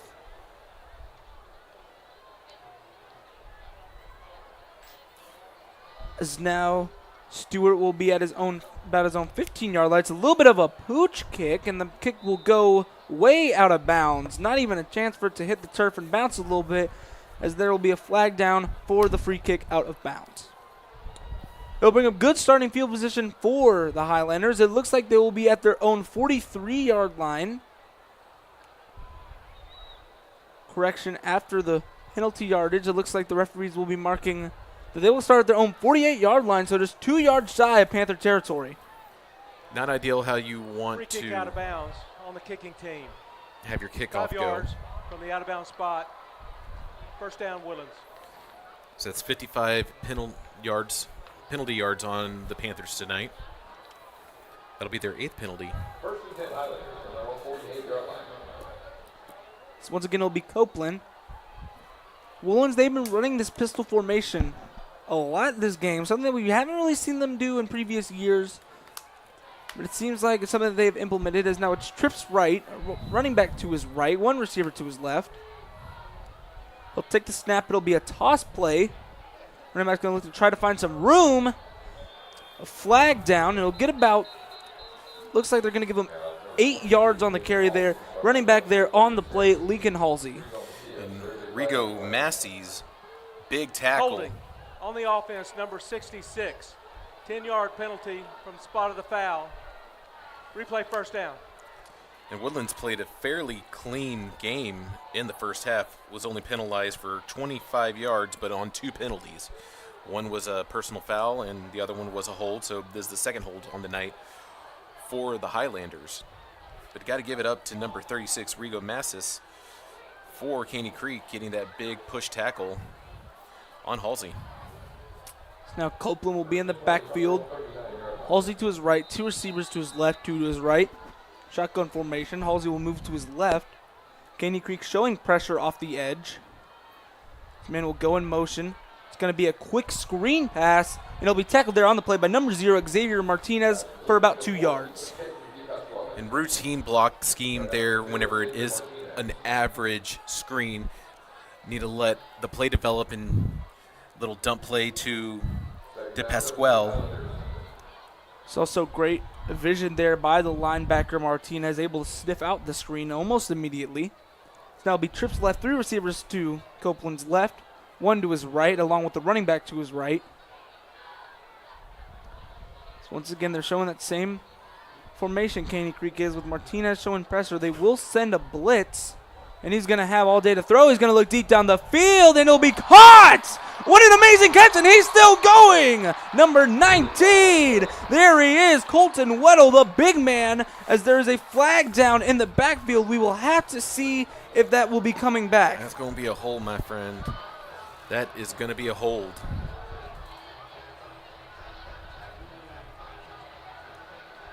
Personal foul. Chop block. Oh. On the offense, number 22, number 67. 15-yard penalty from the previous spot. Replay second down. So a chop block on number 22 and 67. So it was a chop block on 2 players, maybe a little bit of a high-low action there, as that will bring up 3rd down and forever, or correction, 2nd down, I believe. They have not changed the marker. No, it's still going to be 2nd down, but this is, they're moving. You had an amazing play, and then it's just going to get wiped away from the penalty.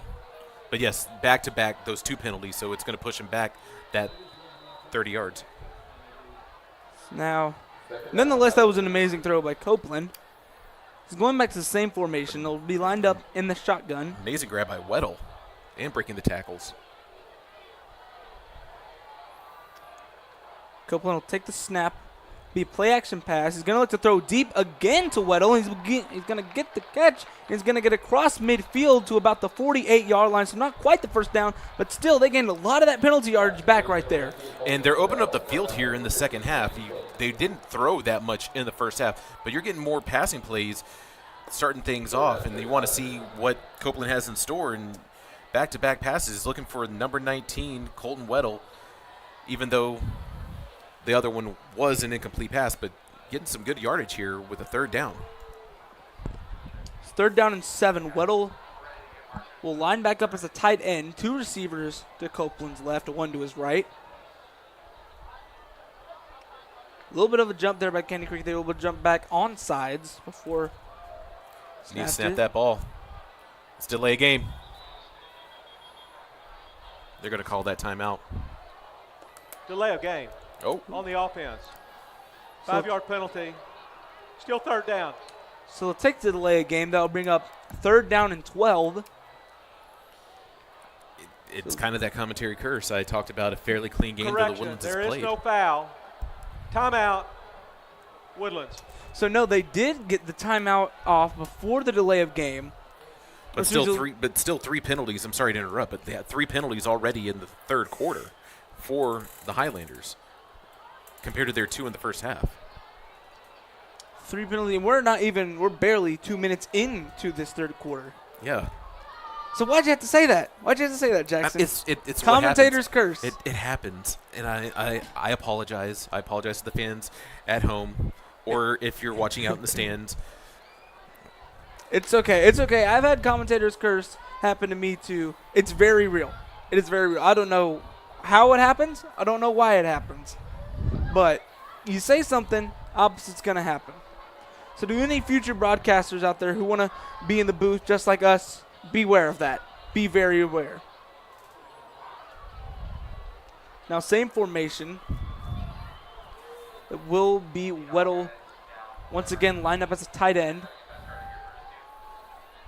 3rd down and 7 directly, or going to be a quick screen pass to the outside. He's going to get the 1st down and trying to break tackles, and he's still going, and he's still on his feet.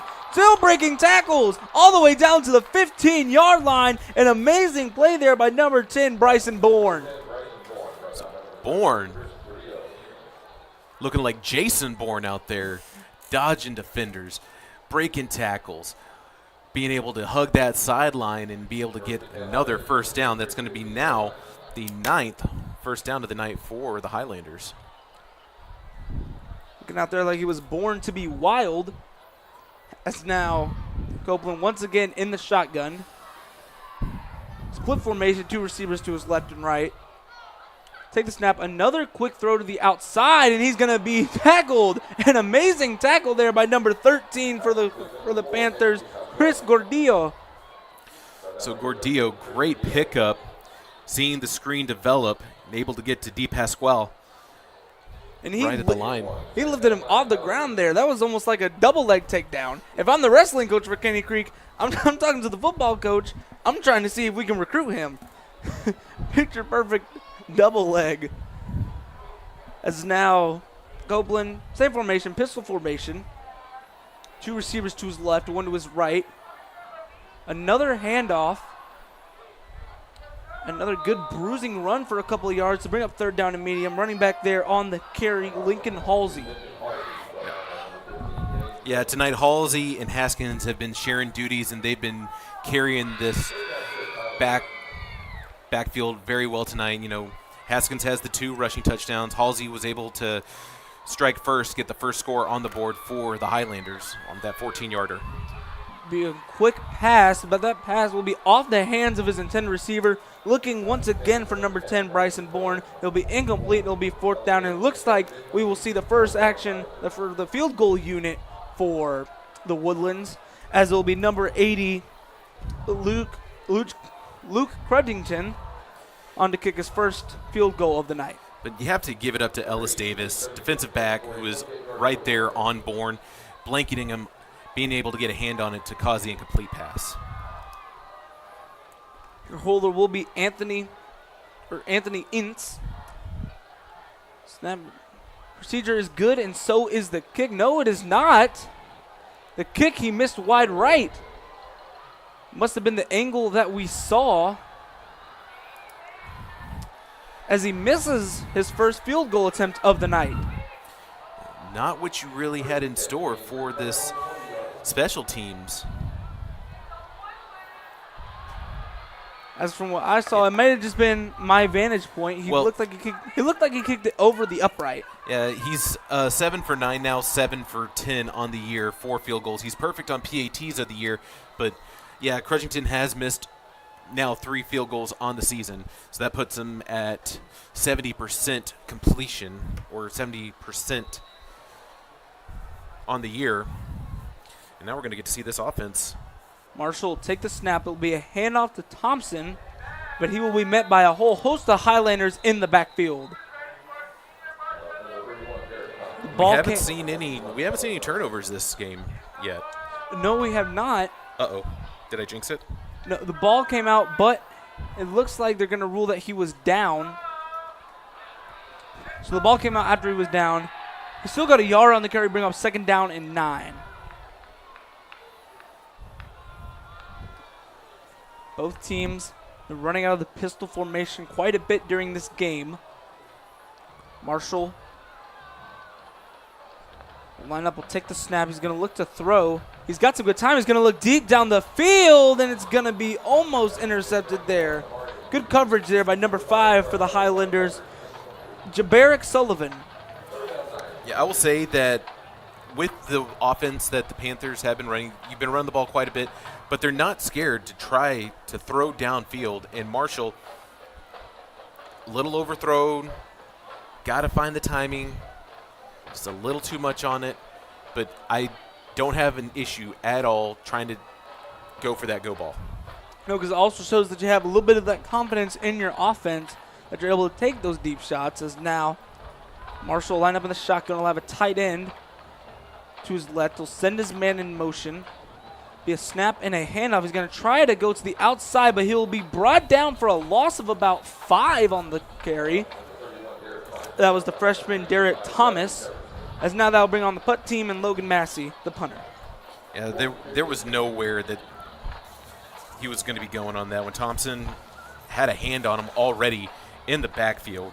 I think that was Derek Williams who was able to make that tackle. But the Highlanders playing magnificent run defense to cause the 3-and-out here for the Panthers. Bartolozzi will be back to return again. And so will number 2, Parker Stewart. Now the punt is away, but it will go out of bounds. We'll have to see where they mark it. The ball bounced into the stands, actually. That's a souvenir.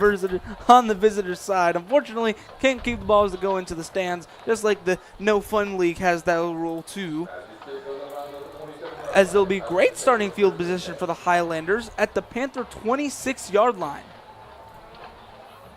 Why you got to call them the No Fun League like that? They have fun on Sundays. Yeah, but if you're a fan, why can't you let you keep a ball, just like a baseball game? Well, unless the player hands it to you, then you get to keep it, because I know. Actually, no, they don't. What? They make you give it back, and that's actually a fine. I read somewhere that it was actually a fine for a player to give anyone in the stands a ball, or to throw it into the stands. Is now Copeland. It'll be a quick pass out to his tight end, I believe, and he's going to break some tackles, and he will walk into the end zone. That is number 87. Beckett Barefoot,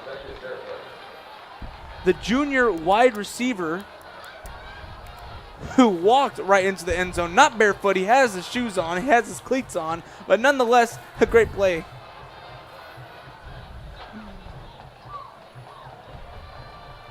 So now, Crutchington will be on to kick. You mentioned he's perfect on PATs. Snap is good, hold is good, kick is up, and it is good. As he will remain perfect on point after attempts on the year. So yeah, the play action pass, just a little dump off, and able to break through some tackles, but barefoot his way to the end zone. And that is now 35-0. Woodlands Highlanders on homecoming night.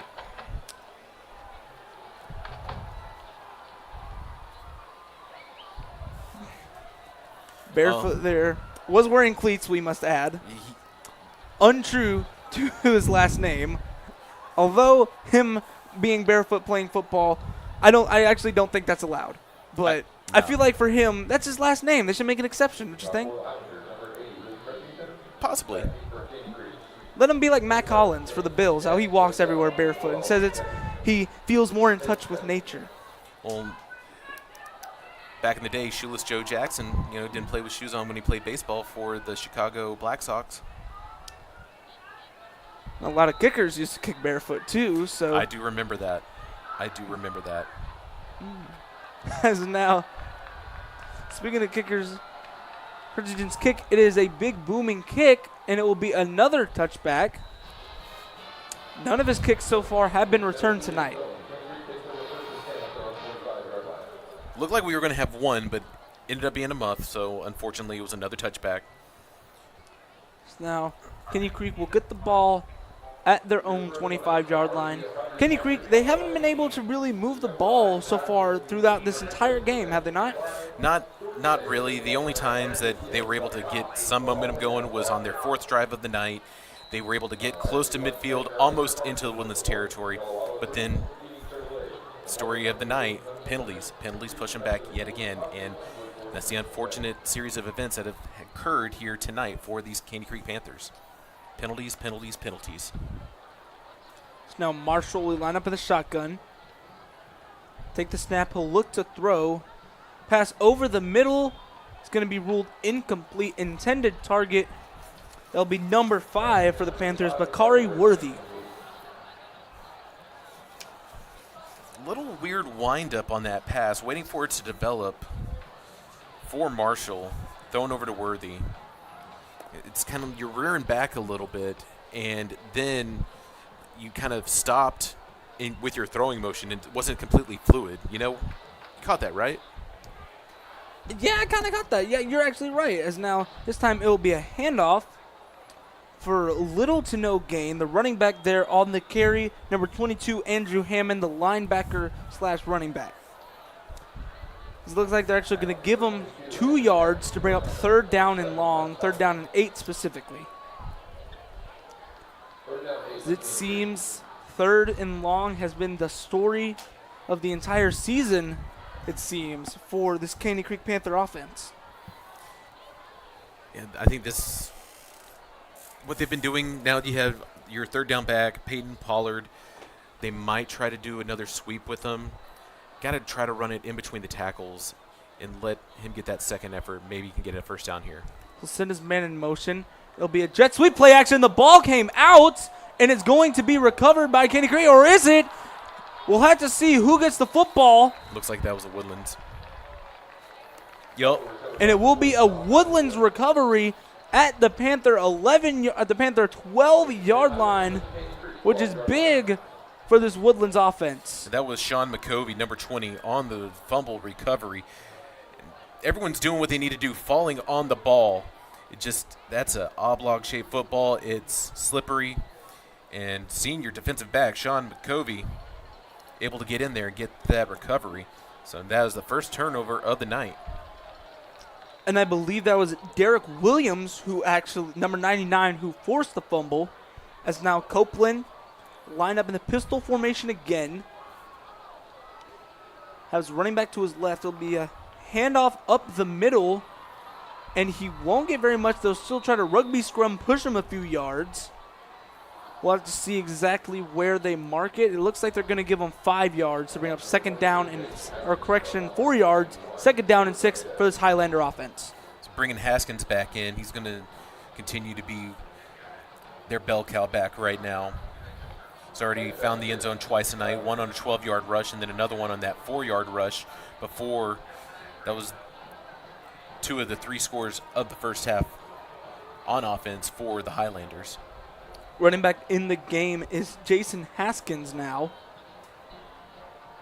This will be another handoff to Haskins, but he will be stopped at the line of scrimmage. So bring up 3rd down and 6. Now they can still get a first down here inside of the 3-yard line. Remember, they already had the missed field goal, so that could definitely come into play if they get to this 4th down, if they're not able to convert. And I'm looking at the way the defense is lined up here for Caney Creek. They have been expecting run whenever they do see Haskins in the lineup. So they might try to go for another run here. Now they want Copeland will look to pass. Now he's going to look to run, and he's going to evade he's going to evade defenders into the end zone. And Copeland, on this day, he sees clearly that he has just scored his first rushing touchdown of his career. So a 9-yard rushing touchdown. The dishwasher or the washing machine, a little spin move. As once again, we see the amazing new LED lights that the district has provided us here, which kind of it adds an extra element to these football games, an extra element of hype. I'm sure the kickers don't like it because they're messing with their pre-kick warm-ups. But it will not affect him this time as he drills it directly down the middle. I'm going to break down the play here. Copeland, pocket collapses. He was looking through his progressions, but he was able to move up, find an opening, did the spin move, crosses the plane, touchdown, 42-0, all Highlanders. All Highlanders all game. I'm telling you, as you know, those JROTC, they got to be getting tired now. Their arms are going to be burning come tomorrow. Let's talk about, let's not forget about the people there. Let's talk about the people running 110s every time that they score a touchdown, running directly down the field, waving the flags. That's got to be tough on them, too. Not only that, in the boots, those boots. In the boots and in cargo pants in Texas weather. But you know that they have to be well-conditioned to be able to do this. Oh, yeah, 100%. They have the discipline. Me, I'm thinking of like a hamburger on the way home. Actually, I was thinking more of a sandwich. More of a sandwich? Where are you going to get your sandwich at? Katz's. They never close. They never close? Yeah. Oh, wow. Katz's never closes. I've been there before. They do have some pretty good sandwiches. As this is a pretty good kick, and it will be another touchback. That could have been a playable kick. It could have been a returnable kick. It landed at about the 1-yard line. It landed in the field of play, which is the first time that that's happened all game. So following the turnover, let's see what Caney Creek can do to bounce back. And I will say this has been actually a pretty good crowd for the Woodlands. It's obviously their homecoming games. There's obviously going to be a little bit more people in the stands, but even now in the third quarter, a lot of them have stuck around. Woodlands typically has a good turnout. It was a sold-out crowd tonight. We had Oh, ourselves wow. a sold-out crowd here. Well, someone did ask me on the way in if I had tickets. I was like, no, I don't. I'm part of the film crew. I'm just going to be. We get the best seats in the house up here in the press box. It is all air-conditioned. nice and air conditioned. We got our fridge with our drinks that we grab out of. Don't tell them all the secrets behind the scenes. Well, I mean, got to keep this voice. You can't get our throats Yes. too dry. No, we have to be able to lubricate our instruments. We say as we both take sips of our drinks here, as it brings up 2nd down and 8 for the Panthers. But not only that, in the next quarter, we're going to have ourselves another student. Yes, we will, actually. So he's going to step in and going to give him some reps tonight. Some much needed reps. He's telling us that he's ready right now. So we'll get him in here at the 4th quarter. Actually, that means there'll be a 2-student booth with me and him, as now Marshall, he's going to look to scramble now. Going to try to get the first down, but he won't be able to. A good open field tackle there by number 44 for the Woodlands. That is Vincent Lewis, the junior linebacker on the tackle. Marshall not seeing much downfield. It's going to go ahead and keep it. Woodlands defense, secondary, great coverage. And as Marshall was able to break through and at least get some positive yardage. Now Marshall, see what formation they line up in. They're going to go with a tight end in the formation. Both teams have been using that a lot. It's going to be a handoff to Thompson for little to no gain. And that'll bring up 4th down and 5 for this Caney Creek offense. But it looks like no sign of the punting unit yet. Here they come. As now they're being waved, the punter is being waved off the field, and it looks like they're going to go for it here. going to go for it on 4th and 5. Now, it looks like that they're going to have Marshall punt it. He's going to be punting. I definitely watch fake? for a fake. No, Marshall's going to punt it. It's going to be a good punt. It's going to take a bounce. So Bartolozzi, that was actually a really good punt, a quarterback punt. That was a shot out off of his leg. Not a lot of hang time, but it just came flying downfield. And Bartolozzi went ahead and if he wouldn't have fielded that, I think that would have rolled to about the 20-yard line. Most likely. Reminds me of how Randall Cunningham actually has one of the longest punts in NFL history of 98 yards, believe it or not. Man who educates himself at the game, that's the kind of guy I want to be hanging out with in the booth.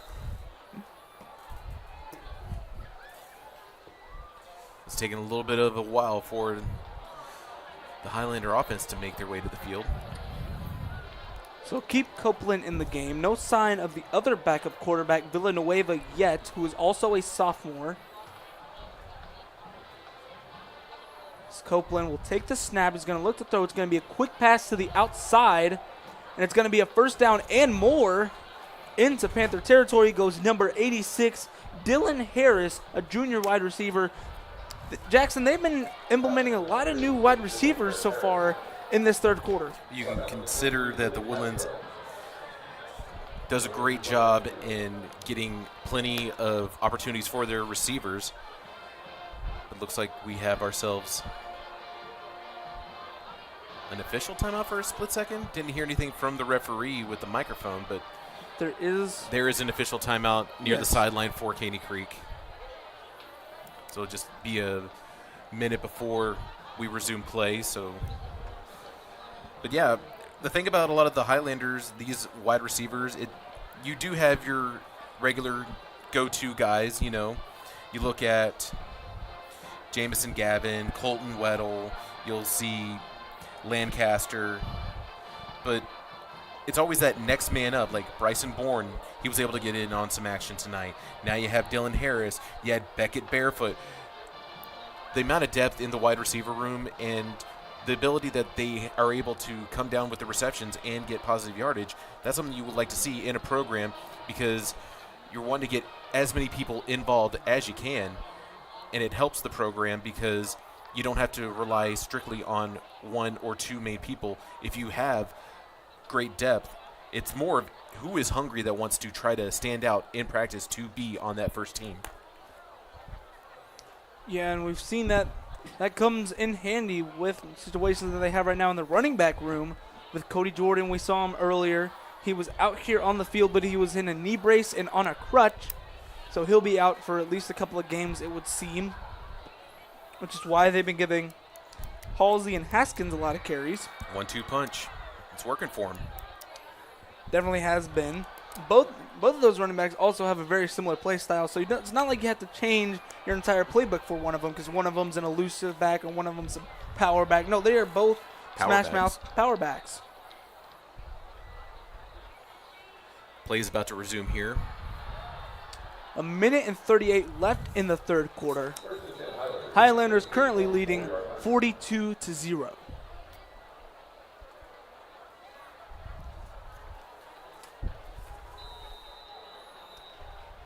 It's now Copeland. Split formation, two receivers to his left and his right. Running back to his left be Lincoln Halsey. So send his man in motion. It'll be a handoff to Hawley. No, it'll be a keeper, and he's going to find some running room. And once again, a flag is down, but he will walk into the end zone. Will Copeland. We'll have to see what the flag is for and if it will be coming back. Definitely in the area of a holding call, but also thrown in the secondary. Could be something against the defense. No signal yet from the referees. But they are walking back, so it looks like it will be against the Woodlands. Holding on the offense, number 87. 10-yard penalty from the spot of the foul. Replay first down. Barefoot with the hold. And this Woodlands team definitely won with state championship aspirations. They made it to the Sweet 16 last year, I believe, before I forgot who knocked them out, but it was I remember it was one of the top programs in the state. So this Woodlands team, they have shown that they're able to compete with those top programs, and they have no doubt in their mind that they want to get back to that stage this year, as now Copeland is going to roll out. He's going to look to throw. He's going to evade tackles. He's going to throw down the field. He'll find his man for the first down, and I believe that is number 86, Dylan Harris, on the first down catch.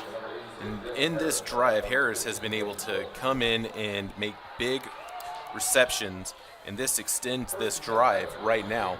As you can see with the rollout, breaks and evades that sack, throws kind of across his body, but wide open. It's a first down for those Highlanders. Now Copeland will be in the shotgun. Once again, split formation. Caney Creek showing a blitz off the edge. They will send one. It'll be a swing pass out to the running back. He's going to try to find some room. We're going to see where they mark him out, and a flag comes flying in at the end of the play. Catch on the play by Lincoln Halsey on another little swing pass.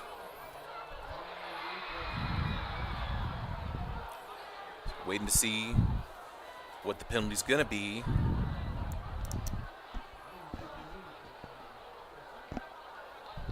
Holding on the offense, number 86. 10 yards from the spot of the foul. Replay first down. It's another holding call on the Highlanders. 2 on this drive so far, and 2 on plays that would have resulted in another first down. 5 penalties in this quarter alone. Talking about how they played a mostly clean first half. But once again, commentators jinx. Not only that, 60 yards. 60 yards because there have been multiple holds and a couple personal fouls. So now that will take us down to the beginning, to the end of the third quarter and the beginning of the fourth quarter. And yes, we are going to have another student come in and sit in with us. His name is TJ Odelowo. So, all right, let's see if we can hold on one second.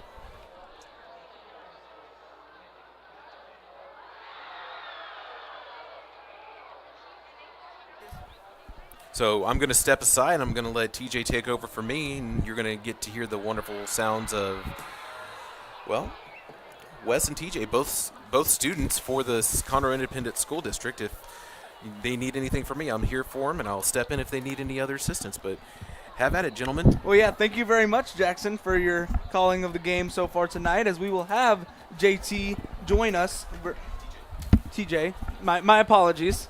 No, you're good. You're good. As he will be taking over the color commentator duties for the rest of the game.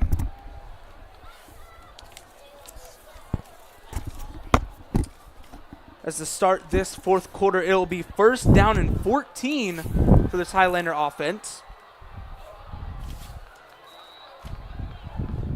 Copeland will be in the backfield split formation. He'll take the snap. He's going to look to throw. It's going to be a screen pass to Harris. He's going to try to find some blockers, but there, Caney Creek, number 9, that'll be Cutter John there on the tackle. Yeah, those were some nice blocks by the Woodlands, but he couldn't find the goal. Was some nice blocking there. John able to sniff out the screen pass as it brings up second down and 10. So they were able to get the penalty yardage back. Actually, that is a new quarterback in the game for this fourth quarter. Daniel Villanueva Boone, another sophomore quarterback. So the Woodlands trying to see what they have with their other quarterback, their other backup quarterback in this game. So it'll be a pistol formation.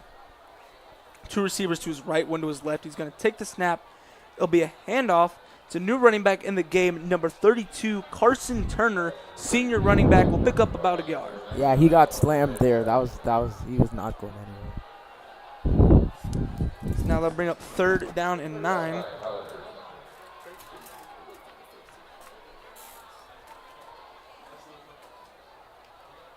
Third down and 9 for this Highlander offense.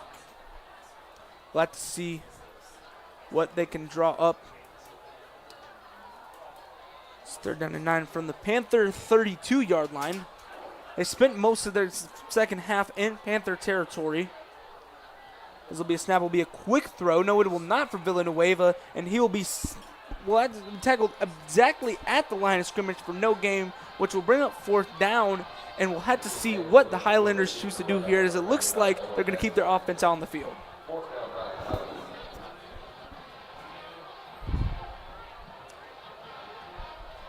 Seeing some substitutions for the Highlanders.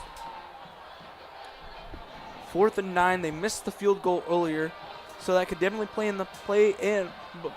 a part in them going for it here. As Villanueva in the backfield, take the snap. He's going to look to throw. Now he's going to look to try to run for the first down. He's trying to break some tackles. He's going to get close to the first down. We'll have to see where they mark him. Yeah, he showed some speed there. That was a nice run of eluding defenders, finding the hole. That was great. That was a good run. So they will be moving the chains there for a first down for the Highlanders. Villanueva showing off his speed and his agility for that first down run on the 4th down and 9 conversion. So it'll be split formation, 2 receivers to his left and to his right, running back to his right. Once again, it is number 32, Carson Turner, as now Villanueva is going to look to pass, but he will be sacked in the backfield. Good play there by number 15. That'll be Dane Cook, linebacker for Caney Creek, coming there on a blitz. Yeah, they just came in. The offensive line wasn't really prepared, and it was a hard play. See what they try. So it'll bring up 2nd down and 23 for the Highlanders. Going back to this pistol formation that they've used a lot tonight. The pistol formation you've usually seen in the district ran by Conroe, but it seems like other teams are starting to use it, as it looks like they're going to get a free play. And Villanueva is just going to throw it up, and it's going to be incomplete. Looking there for I believe that is number 85. Number 85, Drake Godinez, senior wide receiver, but it won't matter because it was offsides on the defense. On the defense, number 91, 5-yard penalty, replay first down.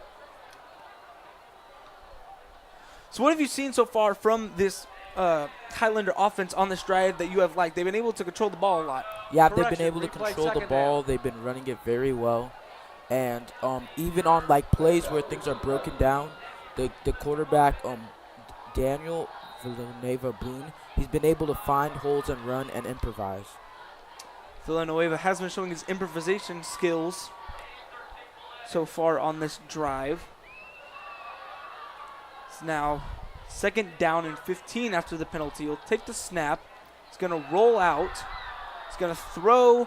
Won't get exactly inside the sticks, but he'll get about 3 yards to bring up 3rd down and 12.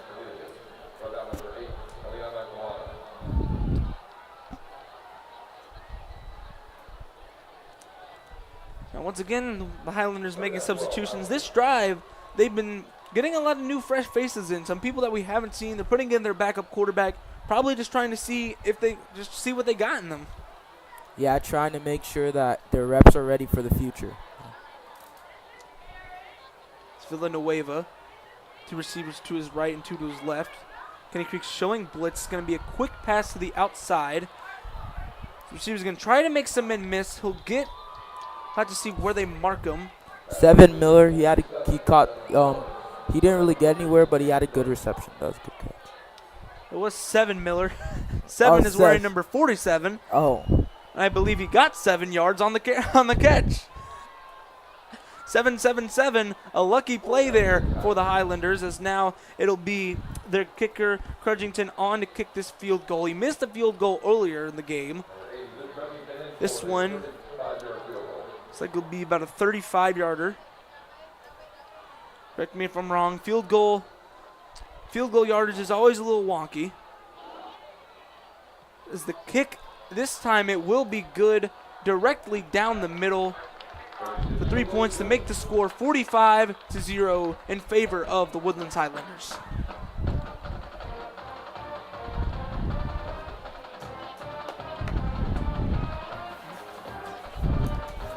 We want to remind you that tomorrow on this very same YouTube channel, we will have a game that has major playoff implications in the district, College Park and Grand Oaks.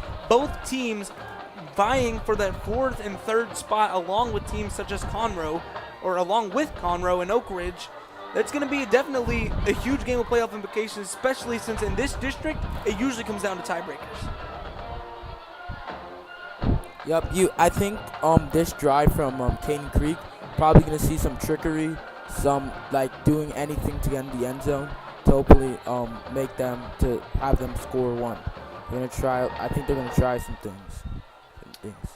We've seen in the past that Caney Creek is not afraid to try with some funky motions, some trick plays. Now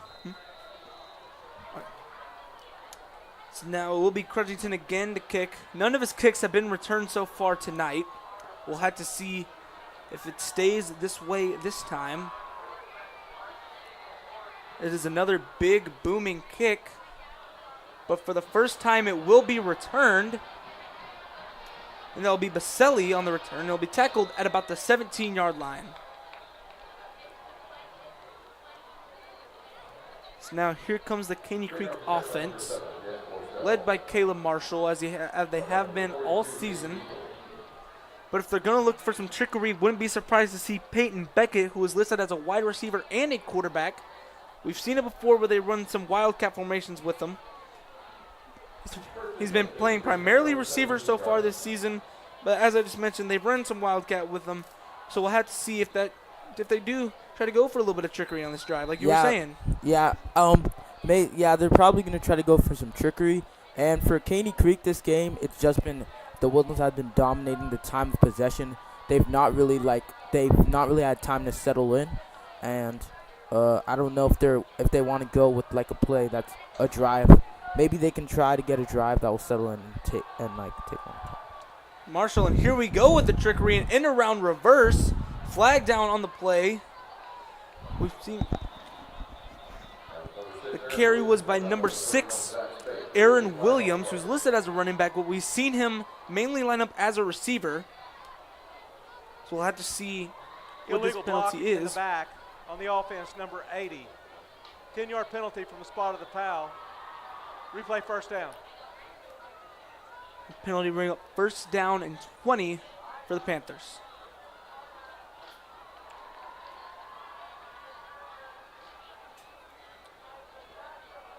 And in the backfield, it will appear to be the freshman Derek Thompson, who is actually the only freshman on the varsity roster for either of these two teams.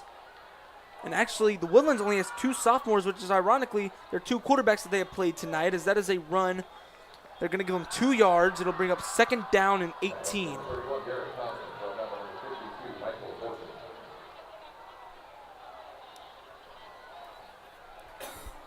Bring up second down and long, second down and 15, correction. As it was a spot of the foul play, or a spot of the foul penalty, I should say. And you can see so far right now in the end zone, the Woodlands High School band is preparing their props for their show that would usually be performed at halftime, but after the game will be performed. So if you want to see that, stick around and we will show you that on this stream. That a delay of game, or is that timeout? Oh, they got Caney Creek. First timeout of the half by Caney Creek. Have 2 remaining, and that'll bring up 6. Still be second down and 15. 6 minutes and 5 seconds left in this ball game. Ball on the Caney Creek 12-yard line. So you can see the fan cam showing off the Caney Creek band. All of these bands, you gotta give them some credit. You know, they play all game. That's gotta have some serious lung training to do that. Yeah, it's probably tiring. It's grueling. It's, you've been through a whole school day. It's a night you just want to go to sleep and you have to play in that band instrument. I know that was real.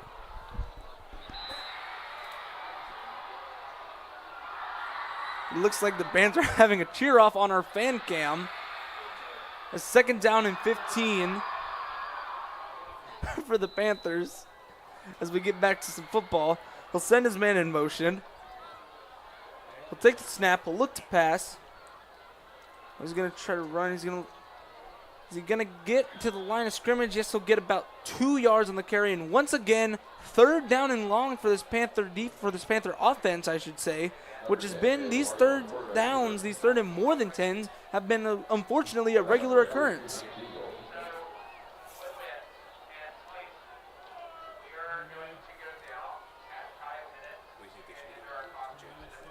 I just say you air it out, and I think you just go deep here.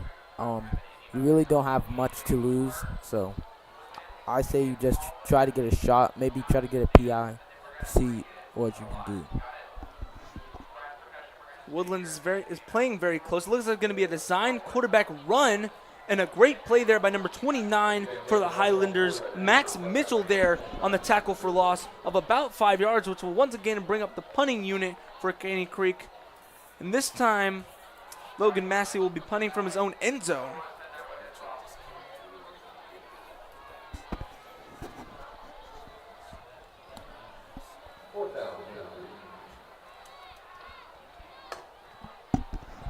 Bartolazzi, he has been playing all game, actually. They haven't taken him out yet, especially on these kick returns. He had a punt return for a touchdown earlier in the game as Massey, punting from his own end zone, gets the kick away. End over end punt will go out of bounds. We'll have to see where they mark it.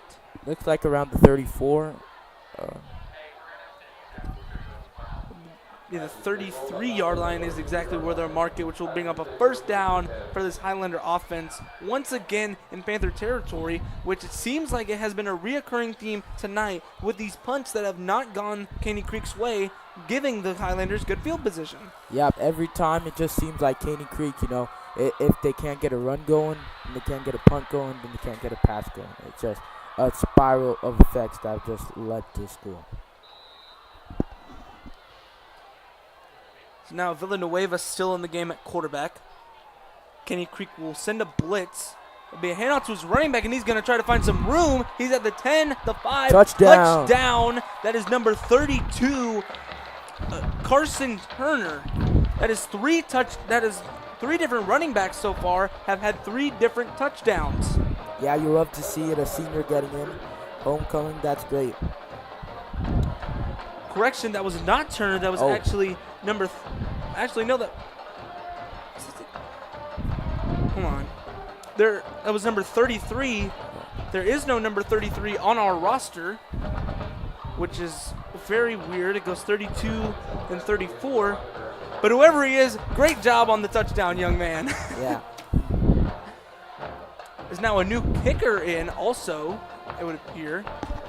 Number 20, Sean McEvoy, who is listed as a defensive back. Maybe we're seeing reminds me a little bit of a Wes Welker or Chad Ochocinco getting in a skill player to kick.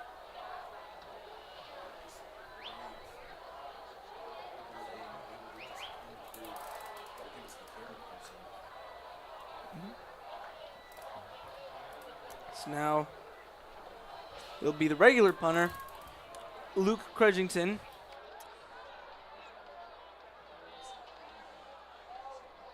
He's only had 1 kick so far taken in return, and that was on the last kickoff. So we have 4 minutes and 23 seconds left here in the game. Highlanders 52, Panthers 0. Yeah, this has been one of those games that it seemed like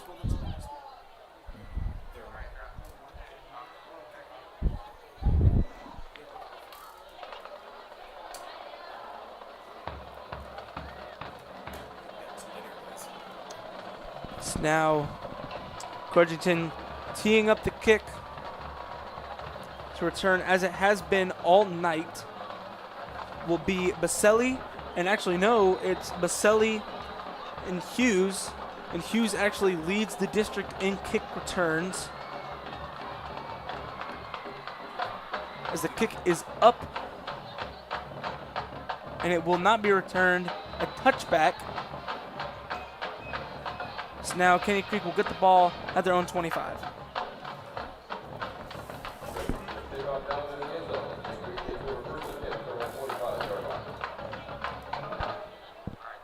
And with the score right now, both of these teams very much probably looking forward to next week. Caney Creek has Cleveland at home next week. Both teams are winless so far, and it's looking like that'll stay that way for Caney Creek during this game. So one of those teams will get their first win. If you want to see that game, you could go over next week, next Friday. Is it Friday? Next Friday to our sister channel, Conroe ISD Athletics Moorhead Stadium. It's now Marshall send his man. Actually, no, it will not be Marshall. It's a new quarterback. It's Peyton Beckett, who we were talking about earlier. He's been playing receiver. So we have an official timeout for an injured Panther. But as we were talking about, Beckett, he's starting at receiver, but he's also the backup quarterback. And it looks like they are trying to save Caleb Marshall, make sure he's healthy and rested for that next game against Cleveland.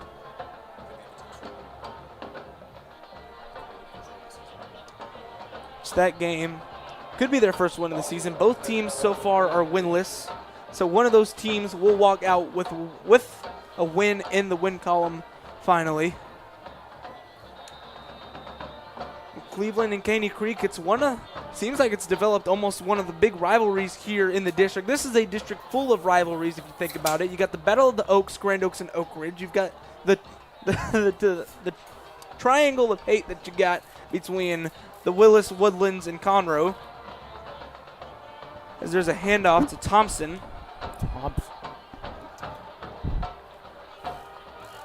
There's nowhere to run for Thompson, even though he put in a great effort there. Going back to what I was saying, even some of the newer teams in the district already have beginning to develop those rivalries. College Park in the Woodlands, and as I mentioned, Grand Oaks and Oak Ridge is now Beckett will line up shotgun formation. There'll be another handoff to Thompson, and he'll be tackled behind the line of scrimmage by a whole host of Highlanders. They just blew up that play. There was nowhere for him to go. That was a great defensive play by the Highlanders. Is now 4th down. Looks like the offense will stay on the field. Something interesting to note, it looks like on offense they have their linebacker number 0, Xavier Martinez. And it looks like, I'm looking at the sidelines, Marshall is warming up his punting leg. We saw him do a quarterback punt earlier.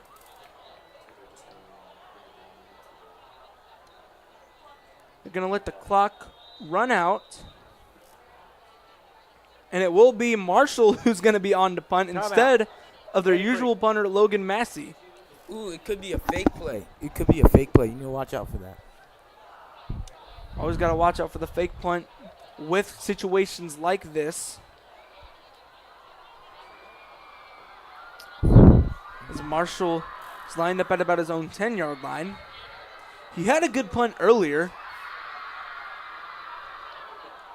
As now it'll be our cheer teams, or our drill teams in a cheer off, ironically. It's in the fan cam as Marshall is ready to punt. Bartolozzi at his own 45-yard line. An end-over-end kick. It'll bounce. That'll be touched by Bartolozzi.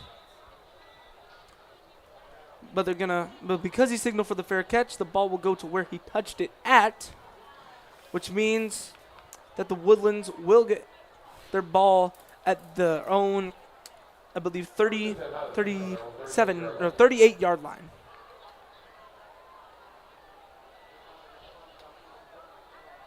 The Woodlands are on a bye next week, so they're going to most likely go into the bye feeling good with their heads high.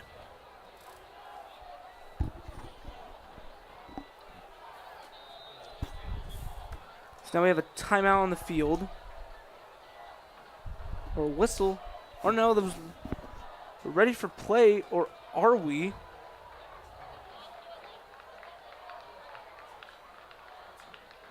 Yes, we are ready for play, and there was the referee's whistle. Villanova lined up in the shotgun. Take the snap. It'll be a handoff once again up the middle, running over some defenders. He ran over that defender. That was a hard hit. He's going to feel that one after the game. Our mystery man number 33, who is not listed on our roster, he's making himself known. He's making it known that he won't be a mystery after tonight's game. Yeah, I think they're going to try to put him in the rotation. This is the 2-minute timeout. So we reached the 2-minute timeout with 2nd down and 1 to go with the Highlanders on their own 47-yard line. Knocking on the door of what we would usually call Panther territory, but with the way that they've been in it all night, we should almost call this whole field Highlander territory. Man, that's real.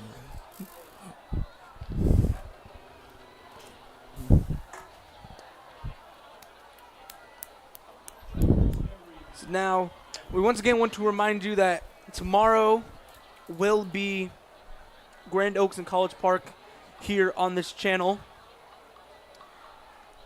And tomorrow on our sister channel, Conroe ISD Moorhead Stadium. I'm not seeing a game scheduled for them. I think that they may be. Oh yeah, so since Conroe is on a bye this week and Caney Creek is playing here right now, there will be no game on our sister channel.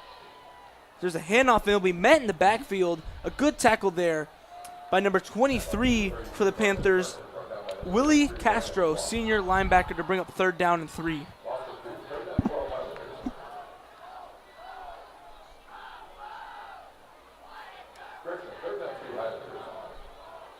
So now, let's see what the Highlanders can do here. So we once again get our mystery man, number 33, not listed on our roster. So it'll be a handoff up the middle. Be slide down, take a knee. And looks like the Woodlands is going to try to run out the clock here. Probably just going to try to take some knees and get out of this game and go into their bye.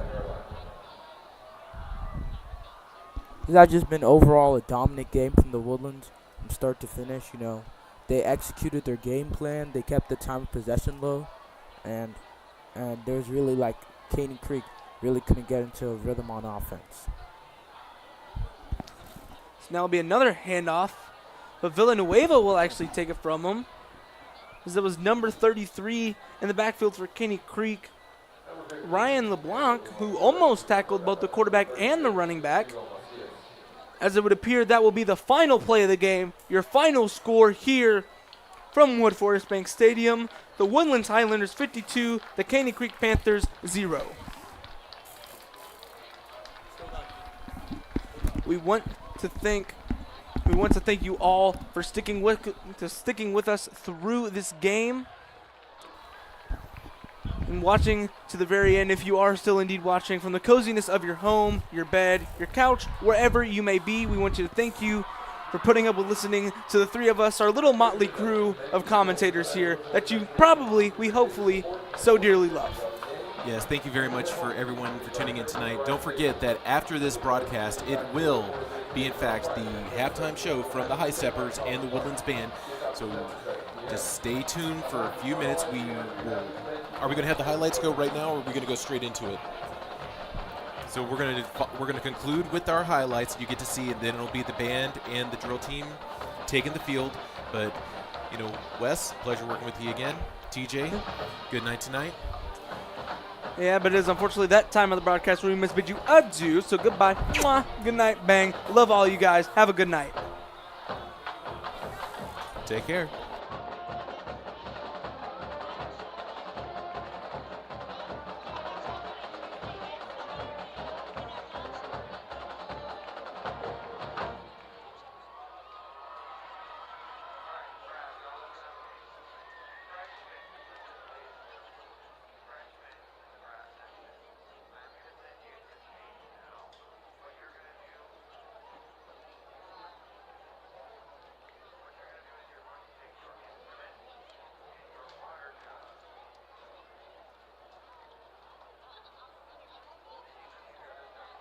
Once again, the Woodlands band would like to cordially invite anyone who can stay for a few minutes and see our performance.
Good evening once again, ladies and gentlemen. The Woodlands High School is proud to present the award-winning Woodlands High School Marching Band. Tonight, the band will be performing their 2025 contest show, High Five. The band is under the field direction of drum major team, Amara Lewis, Taylor Park, Elizabeth Salinas, Holly Legaspi, and Carolyn Sullivan. Percussion captains, Camden Bluff, Carson McGurk, and Madison May. Guard captains, Cameron Burkett, Rin Bowman, and Maddie Lee. This year's band co-presidents are Lauren Fountain and Nicole Fountain, and the vice president is Claire Blockham.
the high steppers, and everyone who stayed to watch our performance.